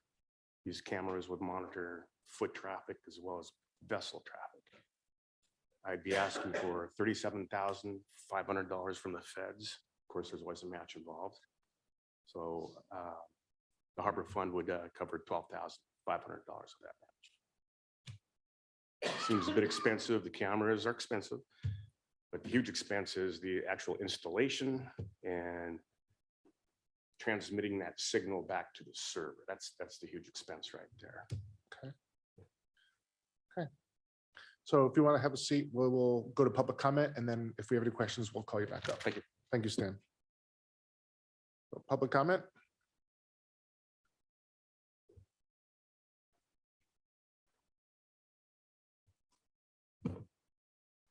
Good evening. My name is Richard Ween. This is item G, authorizing application for 2023 for port security program, and it has to do with obtaining 2 cameras. The cost of this is $50,000 and it's a 75-25. So that's the feds will pay 37.5 K and we will pay 12.5 K. Which is good. Now, a couple of things about this is that within the memo, it has to protect infrastructure from acts of terrorism, major disasters, and emergencies. And also because of, where is that? It was a notation there about the increased vandalism, cost sharing to add 2 more cameras secondary to vandalism and thefts. And I know that there have been, issues. I've heard people complain to me about thefts on the docks from their boats. And I know that there has been vandalism, which has cost the city hundreds of thousands of dollars. My question is, this is basically for Eliason and Thompson harbors. There are 2 cameras. Now, I know that if you can't identify someone.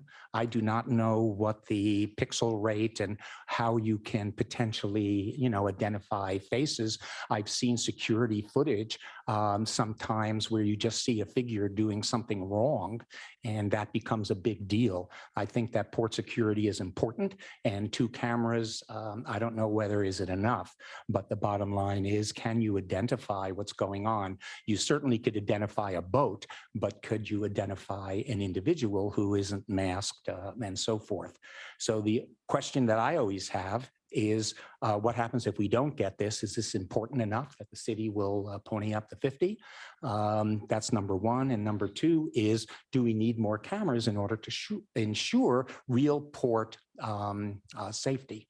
So, I'm happy that if they want to give us money, meaning the federal government through the taxpayers, that sounds good to me. But the question is, do we need more? And are these adequate technical cameras which will help identify perpetrators? Thank you. Thank you. Is there any other public comment on this item? Seeing none, back to the assembly for discussion. Feel free to call up Stan if you have any questions.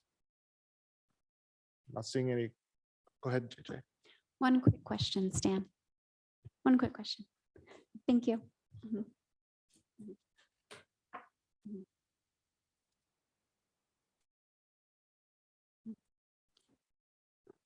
Will these cameras be connected to the police department Yes. system? Yes, that's correct. Fantastic. Thank you. So that's a good question. I'm just gonna say, I think this is appropriate. The share, CBS share wouldn't be, it's, $12,500. I think it'd be worth the value. We need more cameras up there and basically a lot of spaces. I'm not seeing anyone else really wanting to speak. Chris, did you have something?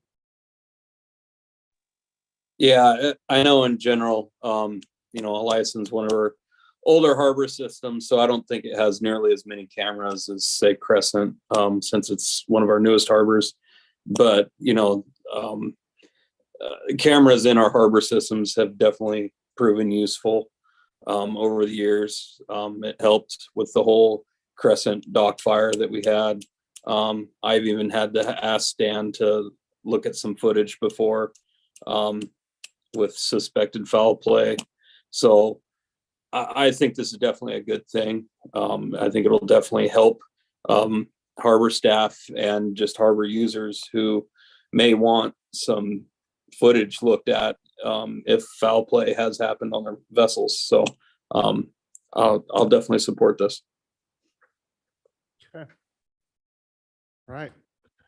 No other comment. Thank you, Stan, for bringing this forward. Thank you for all the work you do. And last call for comment. Okay, Sarah. All right, on the motion to approve resolution 2023-16 on first and final reading, Mr. Christensen, Yes. Ms. Carlson, Yes. Mr. Mosher, Yes. Mr. Pike, Yes. and Mr. Yestad. Yes. The motion passes 5-0 on first and final reading. Okay, that brings us to item H. I move to approve resolution 2023-18 on first and final reading, authorizing the municipal administrator to apply for the National Renewable Energy Laboratories Energy Transition Initiative Partnership Project.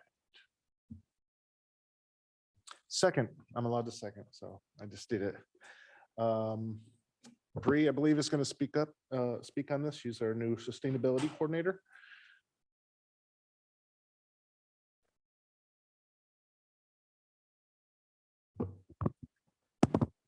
Excuse me. Good evening, Assembly. I'm Bree Gable, the Sustainability Coordinator. Actually almost a month to the day, you all approved the Sustainability Commission's goals, the first of which was develop a community renewable energy strategy.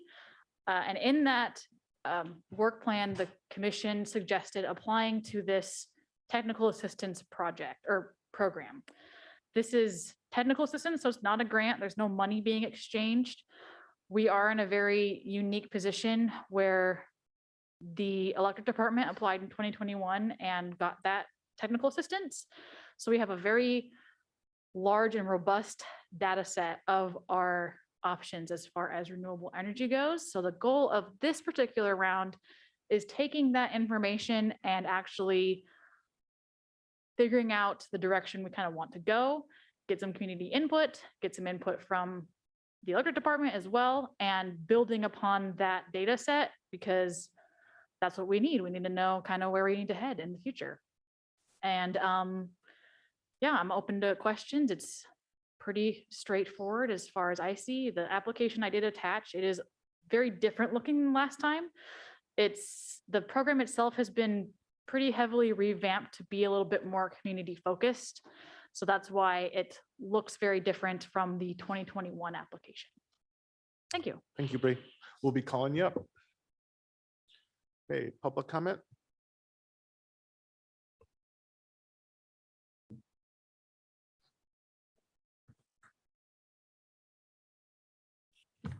This is concerning the authorization of the administrator to apply for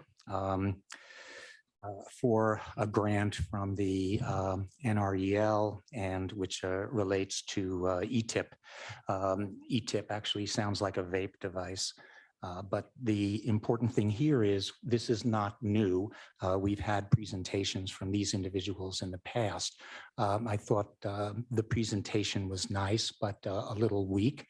I have to tell you that in the memo, it says no cost, but all I can say is that that's kind of rubs me a little bit. It does cost because somebody is paying for these individuals' time. And what was also noted in the memo is that where we will pay is through staff time. And time is money. And so it comes out of salaries. The important thing to know is that the several things that they are going to be evaluating, which was mentioned, which would be wind, as far as having wind turbines. They had mentioned previously photoelectric cells, and again, electrolysis. The funny thing is that I think it's insane to even consider turbines here, wind turbines. Again, I've mentioned previously, and people must know about damage to avian life. I love my eagle, and I don't know how they taste, but probably taste better than spotted owl, which is actually pretty good. Photoelectric is very marginal. So the only things really left is something like electrolysis. And I've investigated electrolysis, whether it is through ammonia or the storage of hydrogen. And these are very dense kind of things, which will be very costly, which I don't think the city can potentially, unless Mr. Elder would like to explain the costs of these kind of things before we get into it. We're having all these things done, and I don't see anybody's telling us what the cost is. So bottom line is, I read through the application. It's a very simple application. I'd probably have AI GPT write it, and that would just take a few minutes. But you're going to get something, you think it's for nothing. But the question is, I think there are a few areas where we know where we should go and where we shouldn't go. And part of the decision-making process is understanding how much some of these things should cost. So I know it's going to go forward and the application will be filled, but I don't want to eat raptors. Thank you. Thank you. Eric?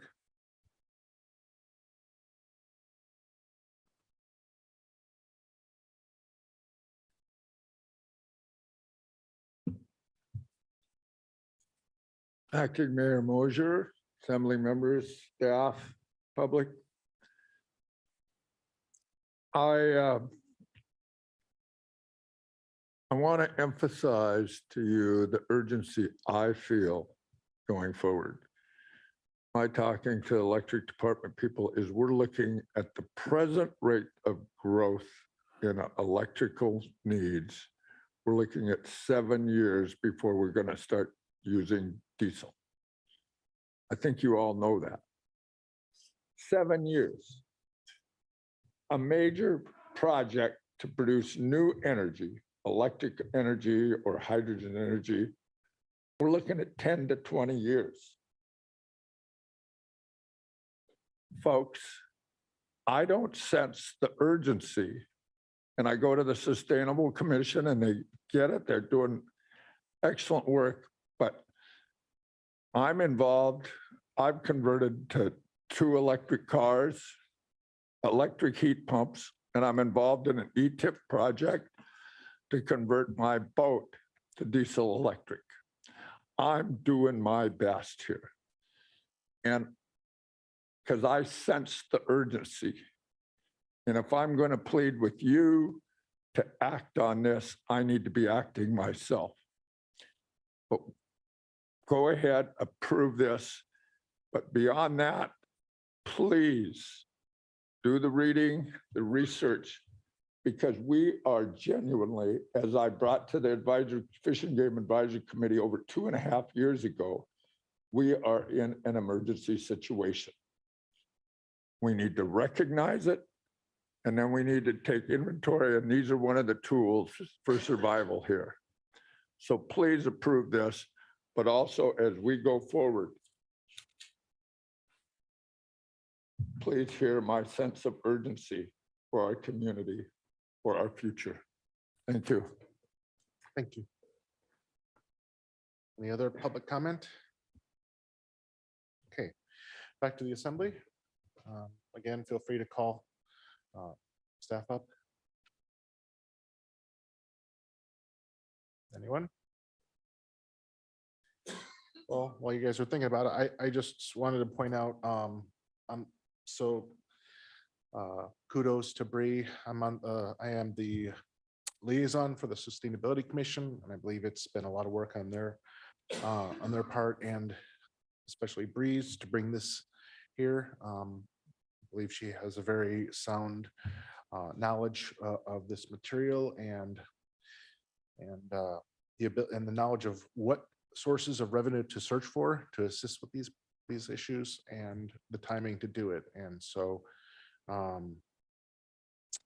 a member in the public said staff time will be required. Of course it will, but I believe this aligns with our strategic plan, and we need to find out what we can do. And yes, we will be looking for ways to increase our power capacity in the future, and that's very urgent. I don't think anyone disagrees with that. So I will definitely be approving this. Any other comments? Just want to thank, Oh, sorry, Chris raised his hand. Chris, go ahead. Yeah, I think we need to at least keep investigating for the future. Because I keep hearing that we're gonna potentially start running out of electricity. So I think we at least need to start looking and being more prepared. And if this is the next step for that, then I think it's what we need to do. Though I'm not excited for the realities of what they may find. Exactly. Okay, JJ, I believe you had. I just appreciate the timeliness. The sustainability coordinator has been really active in charging and everything that she's done with the 1 month ago, bringing this forward. This was the first goal item, and we were a little bit like, wow, hesitant. You really taking on a lot of goals here, but to see how effective and efficient you are at bringing them forward, that's has great ability to gain confidence. Thank you. Tim, anything? Okay. Sarah, roll call. Right, on the motion to approve resolution 2023-18 on first and final reading, Mr. Christensen, Yes. Mr. Mosher, Yes. Mr. Pike, Yes. Mr. Yestad, Yes. and Ms. Carlson. Yes. Motion passes 5-0. Let's take a break. So let's take a 5-minute break.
Okay, everyone is seated again.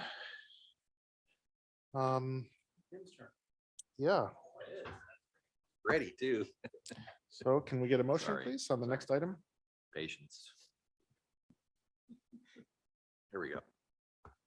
I move to authorize the municipal administrator to apply for the U.S. Department of Energy Grid Deployment Office Section 242 Hydroelectric Production Incentive Program. Second. Okay, it's been moved and seconded. Looks like Henshaw is going to introduce this item. Good evening, Deputy Mayor, Assembly members, Melissa Henshaw, Public and Government Relations Director. So this program we learned about is one when we met with Department of Energy when we were back in Washington, DC. It supports the expansion of hydropower energy development at existing dams through an incentive payment procedure. So originally in 2005, Congress first directed funding though in 2014 and has since directed funding in the program annually through an appropriations process. Congress also directed $125 million for the program through the bipartisan infrastructure bill in 2021. So since 2014, over 51 million has been distributed for the program, and it hasn't been determined yet what the 2023 appropriations will be. But for FY22, the Department of Energy distributed $13.5 million in incentive payments to 55 hydroelectric facilities. So that ranged from anywhere from $3,000 to $1 million. As noted in the memo, the particular application, this one is due May 8th. It's for electricity generated and sold in the calendar year of 21 and 22, and it's capped at us receiving $2 million. So that's $1 million for each calendar year, subject to the availability of funds. With our intent is to also apply for calendar year 23, 24, and 25. Between 21 and 22, Blue Lake supplied 60 to 65% of Sika's load.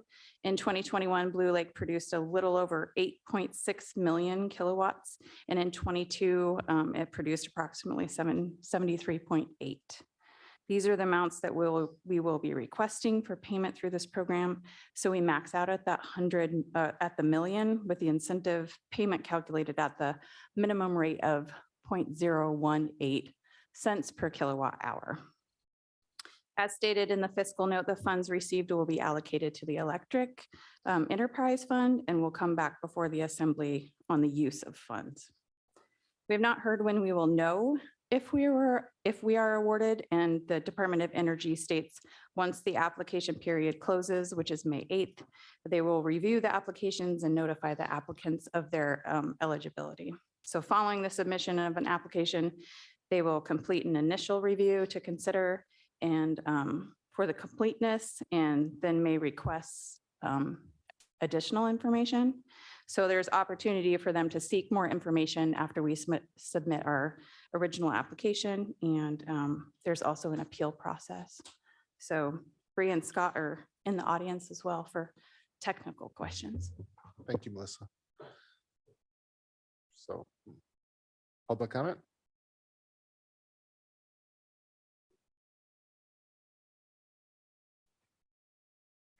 Good evening, Richard Ween. I think this is a wonderful opportunity. And if we can get the money, I think it is absolutely great. I think it's interesting that there's $125 million, which has been given, which when you think about the trillions that have been distributed, this isn't a whole heck of a lot of money, and $51 million has already been distributed. And it's interesting that I'm glad the congressional folks told us about it for this year, but it would have been nice to have been in there last year as well. We capped out at $1 million, but our calculated, if we had unlimited, it would have been $2 million. So we certainly produce enough electricity for that. There are some important things here that to me, now this is rhetorical and it is philosophical and it is everything else, that we continually need these types of grants to function at our most basic level. And what happens if we don't get these grants? We have Green Lake phase 2, phase 3. We have Blue Lake, there's the de-water. I'm sure that's a story on why we didn't do the FERC inspection years ago. But what's important here is that you have to figure that we are grant dependent on these kind of things. I certainly hope we get it. You need to put the application in toot sweet, but I just always have the feeling we're living well beyond our means in a contracting economy. And I can't go into an operating room with my fingers crossed. You got to have a plan. You got to know what you're doing and make it happen. So good luck, put it in, and I hope we get some money. Remember, only $13 million was passed out over 55 different applications. So it'll be interesting to know what their requirements are. Thank you. Thank you. Back to the assembly table. Any comments? I don't have any. Okay, Sarah, roll call, please. Right, on the motion to approve the administrator to apply to the U.S. Department of Energy Grid Deployment Office, Section 242 Hydroelectric Production Incentive Program. Mr. Christensen, Yes. Mr. Pike, Yes. Mr. Yestad, Yes. Mr. Mosher, Yes. and Ms. Carlson. Yes. Motion passes 5-0. Okay, item J.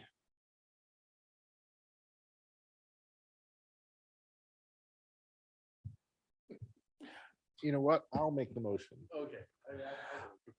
No, it's fine. I move to authorize the municipal administrator to apply to the Alaska Department of Health's Healthy and Equitable Communities Round 2 funding for supplementing the Crescent Harbor High-Low Dock Net Shed project. Second.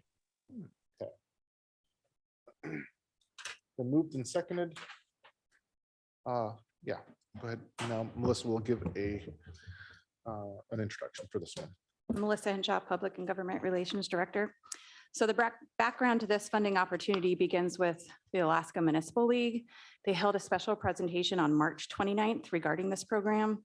It's the Alaska Department of Health's Round 2 of the Healthy and Equitable Communities Memorandum of Agreements. The funding can be used for a wide variety of projects that address health needs. As the memo states, $9 million was set aside in support of creating healthy and equitable communities around the state. So of the 9 million, Sitka has almost 134,000 set aside. It's in a little pot of funding. We just need to go after it.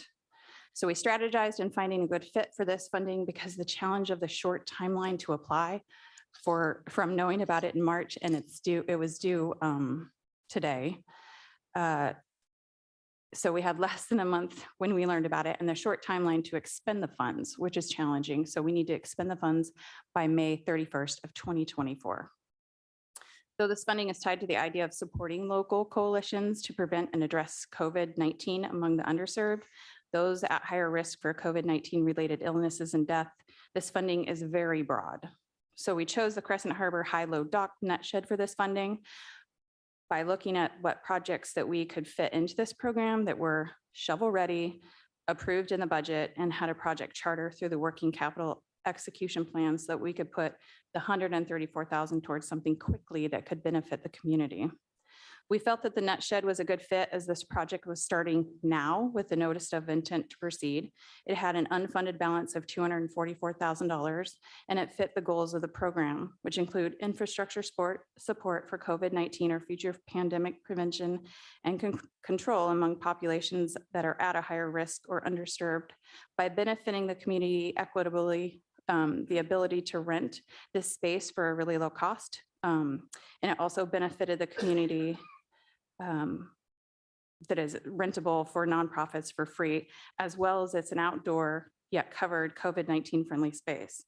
It also fits the program goal of improving spaces in the community where people live, learn, work, and play with a greater opportunity for better health outcomes, noting that this facility is an excellent outdoor space made available during the pandemic. It was in order for people to gather, yes, social distance and remain protected from the weather. So we use this space kind of coming back from the pandemic where people were able to at least gather, even though we weren't going inside and indoors.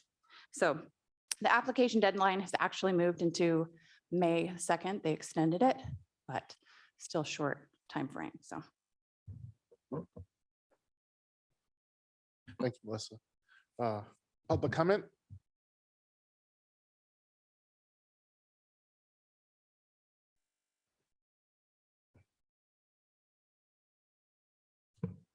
Richard Ween here speaking. This is actually in our handout. It says Crescent Harbor High Low Dock. It's High Load Dock. And actually it sounds similar to Texas Hold'em, high low.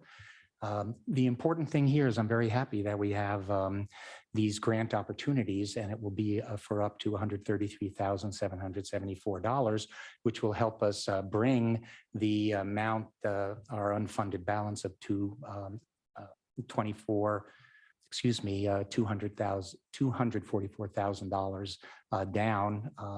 The important thing is this is a $1.5 million project, but it's kind of interesting in that this has to do with the health and well-being and equity within the community. And when I read the memo, and I hope they bite on this, that the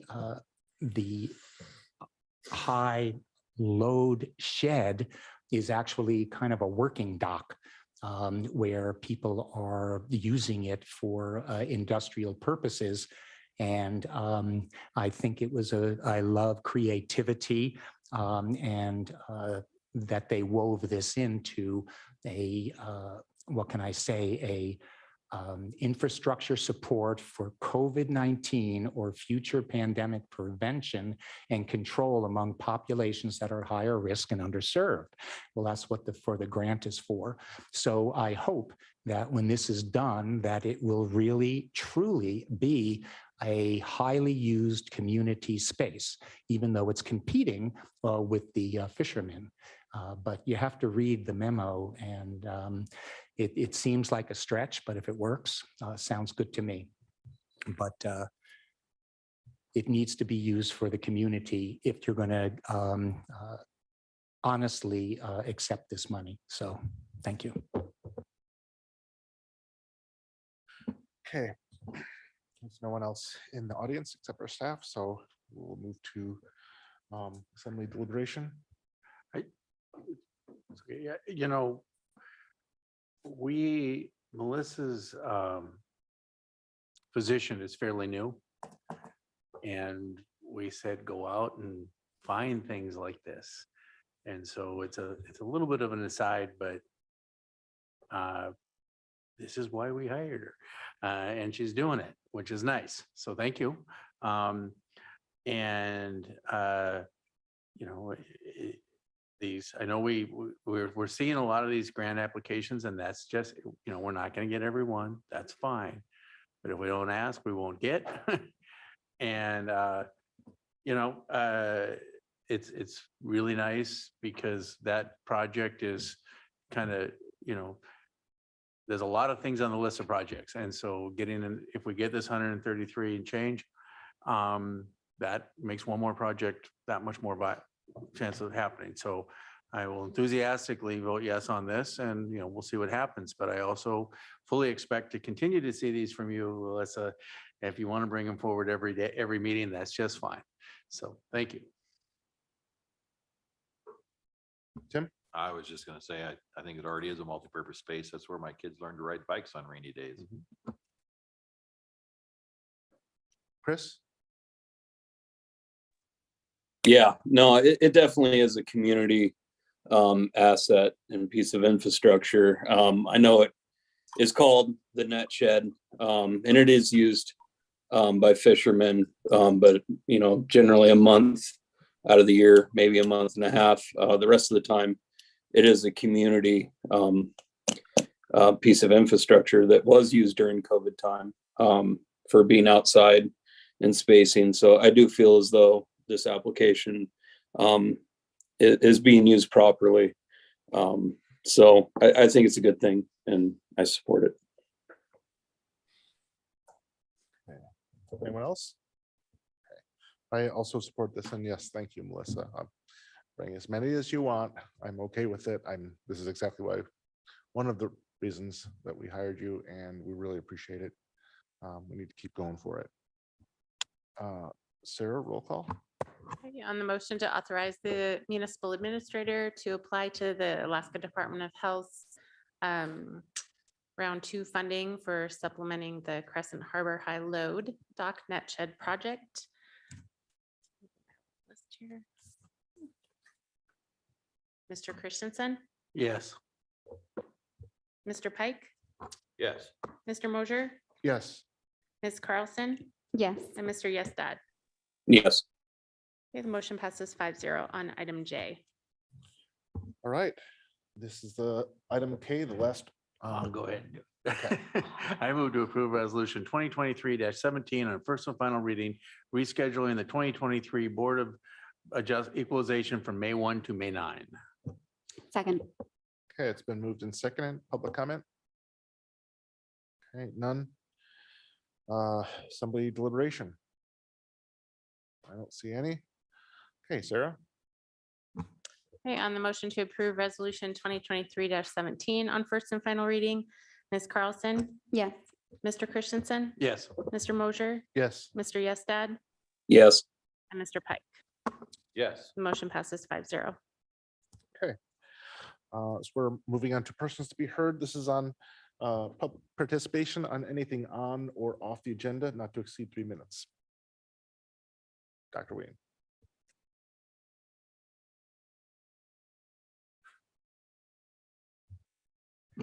Good evening. This is Richard Wien.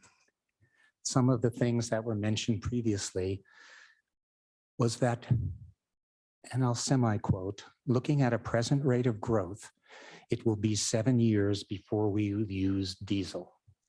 Now that's important because what happened was when I went to the Sitka economic report, we are losing population. We are seasonalizing. Our population is growing older. And all of these things related to the Sitka economic health really kind of speak against growth, meaning as a city. I mean, you have to go there. These are not my words. You had to go to that meeting and just listen to it. So the question, and I've asked it before at this table, who are we doing this for? And what we need to forecast and have some sense of the economics of this moving forward. And maybe it's not such a bad idea to cap some of this growth when we figure out that we can have a balanced community and that we can have moderation in how we approach and do things. And so I don't get the rush.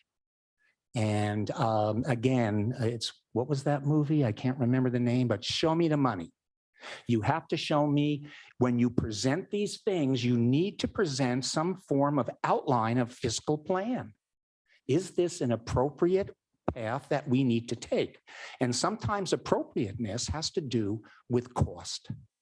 And I'm just not seeing a lot of this. I'm seeing a lot of wishing and hoping and dreaming, and that's a song from my youth.